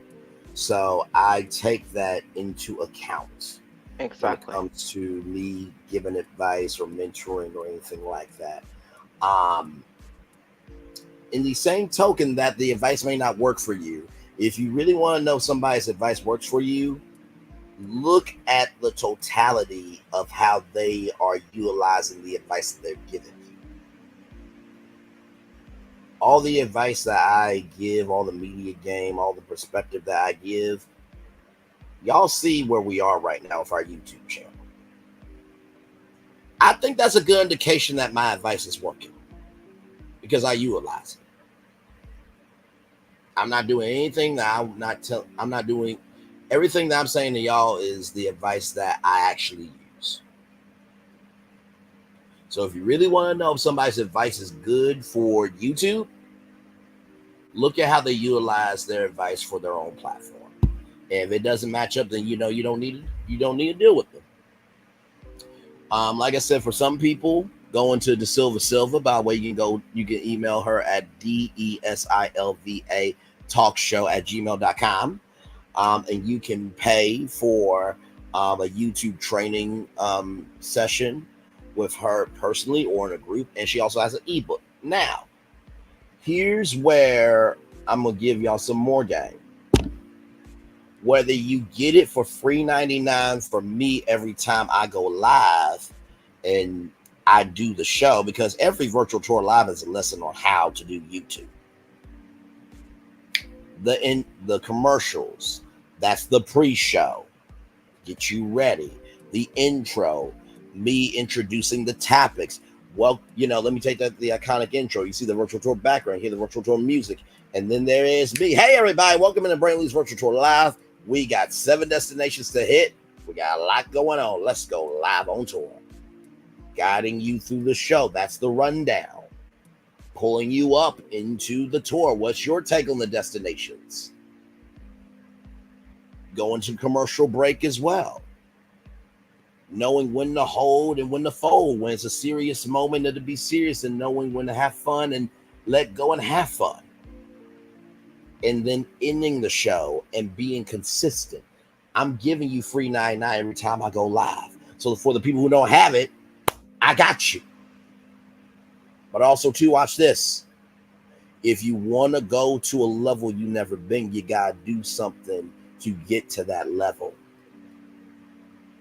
And so, exactly what I will say to anybody that said, well, I don't want to pay for the Silva's class. I don't want to pay for Queen Sheba's class. I don't want to pay for any YouTube class. Let me ask you something. Did you go buy a Gucci bag? Did you go buy some Jordans? You want those, right? Mm-hmm. Well, if you wanted those people did the work of learning YouTube. They also deserve to have their worth paid to them. So don't complain about the price when you spend what you want to, regardless of what the price is for you. Exactly. Held to the low. Okay. Exactly. Braylon, I'm going to jump off. I love chatting with you, my brother. It's been always fun watching you, talking with you. More success to you, my friend. Yeah, and I'll see you again. We'll have a good night. Absolutely. Love you as always. We'll talk soon. Talk again soon. Thanks. No problem. All right. Bye-bye. All right, y'all. We are going to end it with the Daily Motivator, as we often do. Yes, we do. All right, y'all. It is time for the Daily Motivator. Hope you guys enjoyed the show. This was a good show tonight. This was a very good show tonight. A hot show, too. I told y'all that Kelly Price tour was going to get to y'all.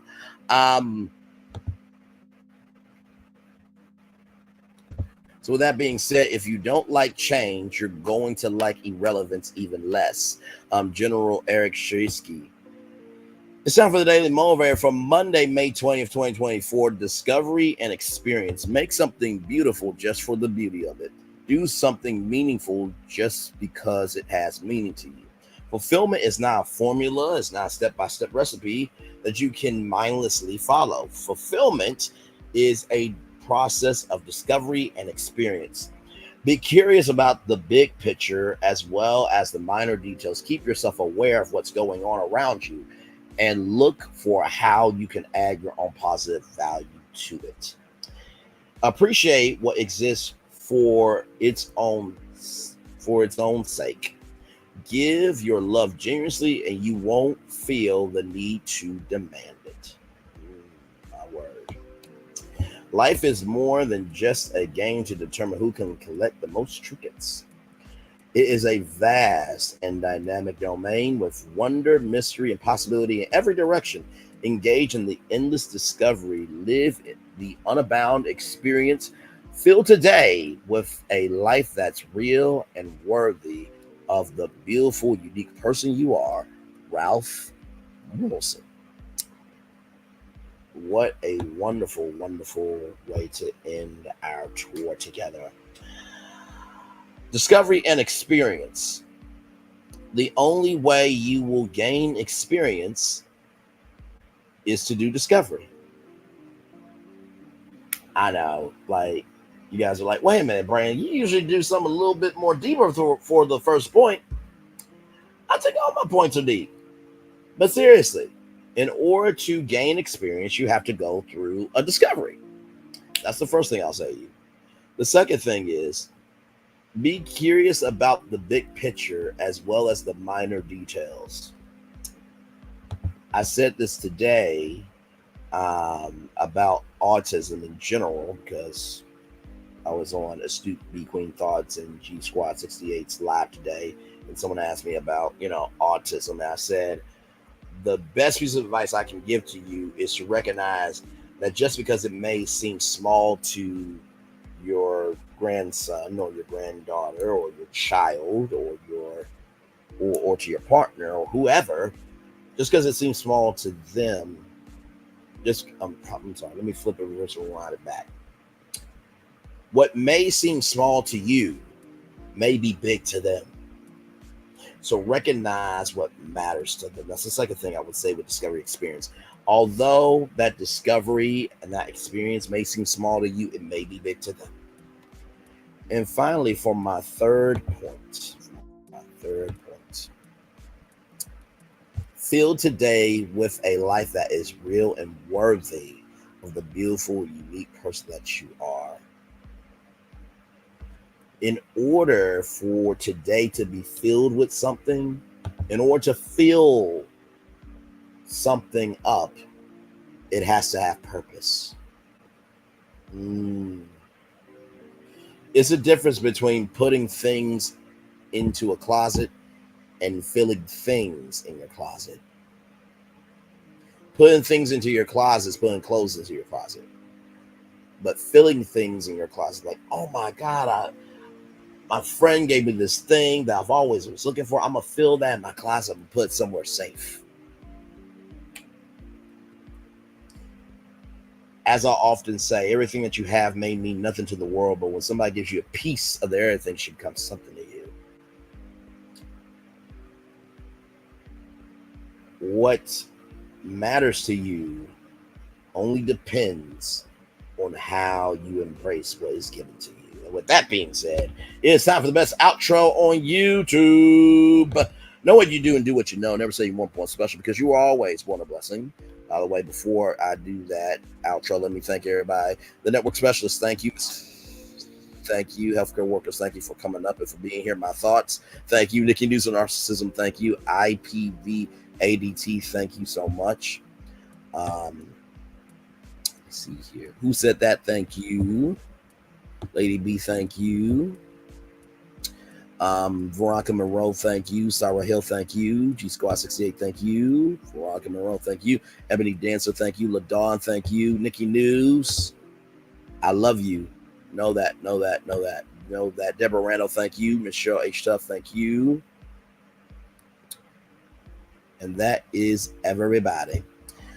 With that being said, it's now time for the best outro on YouTube. Know what you do and do what you know. Never say you weren't born special, because you were always born a blessing. Trust you may not be where you want to be, but by the end of it, you'll be where you need to be. Do what you've been chosen to do. Why? It's one thing, call yourself. It's another thing, be chosen. One love, much love, all love. I spend time with you. You spend time with me. Hopefully by spending time together, we're also be great together. Always remember, you're doing radio, television, YouTube, living your best life, or you're just showcasing that you should appreciate what you have, DDG, because Lord Jesus, The grass is not always green on the other side. Make sure the replay is not just for you watch it, not just for you listen to it, but if you want to experience it again, always remember, on receive love, you gotta give it. On receive love, you gotta give it. On receive love, you gotta give it. Wherever obstacles you have overcome, wherever successes you have achieved on this particular day, I'm extremely proud of you. But if no one else is proud of you, be proud of your damn self. And finally, never apologize for saying what needs to be said when what you have to say has purpose. I'll say that 2 more times. Never apologize for what you have to say. What you need to say has purpose. Never apologize for what needs to be said when it has purpose. Now, if you're just saying anything for attention, fuck you. Throw it in the trash, throw it in the incinerator, whatever. But if what you have to say has purpose and it can help somebody, it can be a tool for somebody, and it can be a part of the construction for positivity. If it has purpose, don't you apologize for that shit. You cannot keep apologizing for you having purpose because the people that are coming against you have no purpose, because all they do is seek attention. Understand? With that being said, it's time for a commercial break and fireworks. Enjoy the fireworks for the day that was, for the day that's come, for the blessings that are on the way for you, me, all of us as a society, as a people, as a culture. Sassy TV from the AL3 is still live, and Chit Chat with QT just went live for a LMH review, and it's an open panel. I love you. I value. I embrace you. I feel love. I'll send it right back to you. Good night, everybody. Love you all. Bye-bye.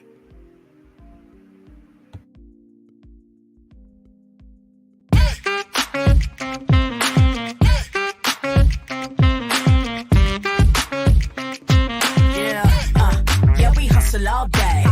Yeah, we're working, let me play. You know me, work real hard, now we're ready, let's play. Ay, hustle up, yeah. Ready, set, let's go, yeah. Hustle up, yeah. Ready, set, let's go. Turn it up, turn it up, turn it up, turn it up a little louder. Now get low, get low, come on, yeah, drop it to the floor. Turn it up, turn it up, turn it up, turn it up a little louder. Now get low, get low, come on, yeah, drop it to the floor. Turn it up, turn it up, turn it up, turn it up a little louder. Now get low, get low, come on, yeah, drop it to the floor. Turn it up, turn it up, turn it up, turn it up a little louder. Now get low, get low, come on, yeah, drop it to the floor. Turn it up, turn it up, turn it up, turn it up a little louder. For Ramirez? Wingstop's triple meal deal. 6 classics, 6 boneless, and 2 tenders with 2 dips and a large fry for just $17.99. Get yours delivered today at Wingstop, where flavor gets its wings.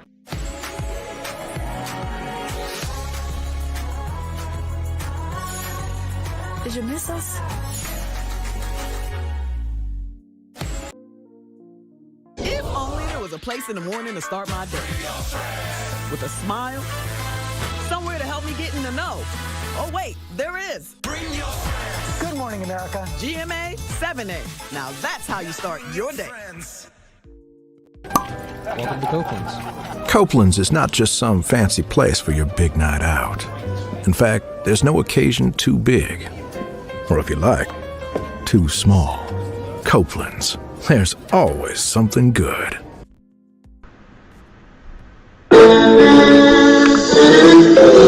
Sweet morning dew, one look at you, and it was plain to see you were my destiny. God, you were found. I come from nothing. Our son is your son. Welcome to the celebration.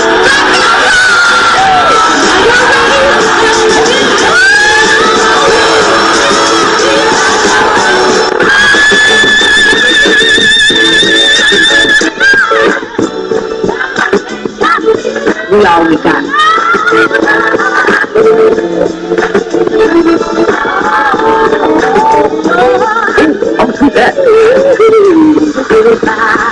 Don't you leave here today with happiness. I want you to leave here with shame.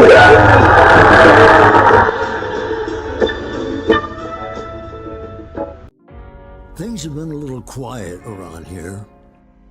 We've missed the fun. We've missed the excitement. We've missed the entertainment. We've missed the nightlife.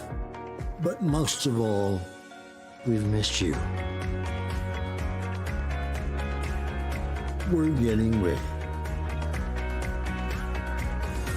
Caesar's Rewards.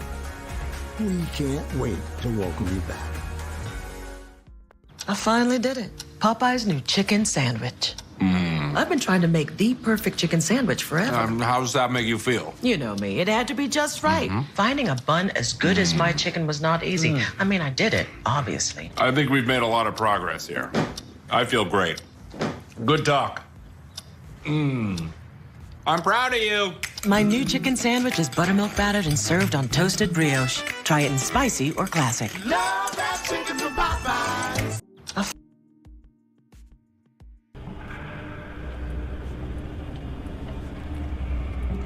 I got a question for you. What does this city know about luxury? Huh? What does a town that's been to hell and back know about the finer things in life? Well, I'll tell you. More than most. You see, it's the hottest fires that make the hardest steel. Add hard work and conviction, and the know-how that runs generations deep in every last one of us. That's who we are. That's our story. Now, it's probably not the one you've been reading in papers, the one being written by folks who've never even been here and don't know what we're capable of. Because when it comes to luxury, it's as much about where it's from as who it's for. Now, we're from America, but this isn't New York City, or the Windy City, or Sin City, and we're certainly no one's Emerald City.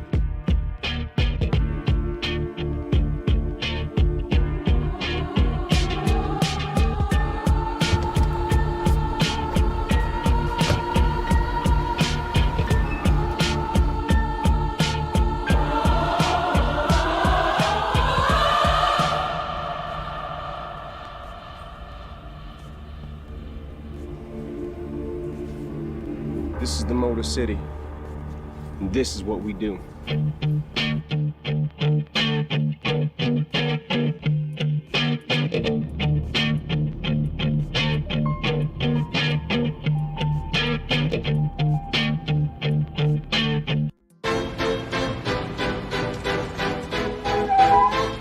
This is for all you multi-talented, multitasking, multi-everything people out there.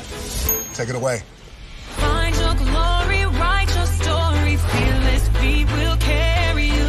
Time you own it, take your moment, be a fire burning through. Hustling from night until morning, grinding it out, it won't be long. Feel your power, it's your hour, you inspire, you are strong. Enjoy your Zoa. No applause? You're all fired. Now that you've reached the stage in your life where quality television is important, Nubian TV is a black network that speaks to your lifestyle. Nubian TV is the world's first digital network devoted to the upscale and political lifestyles of black people. Nubian TV's programming includes politics, travel, fashion, food, automotive, arts and culture, civil rights, music, and more. Watch now on Amazon Fire TV, Roku, or watch globally at nubiantv.net. Nubian TV, it's what you want to watch.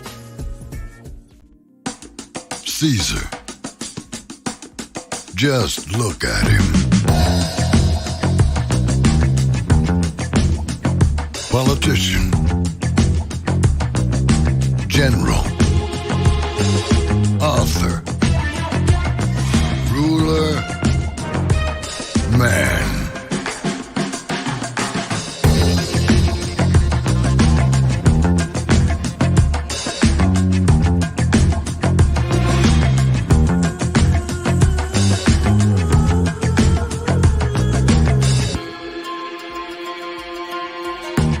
legend has it, he's not only stared into the belly of the beast, he's had it for dinner. Here he's free to relax, or party, or relax, or party, or relax, and party. His is a world of opulence, excess, and the occasional impulse buy.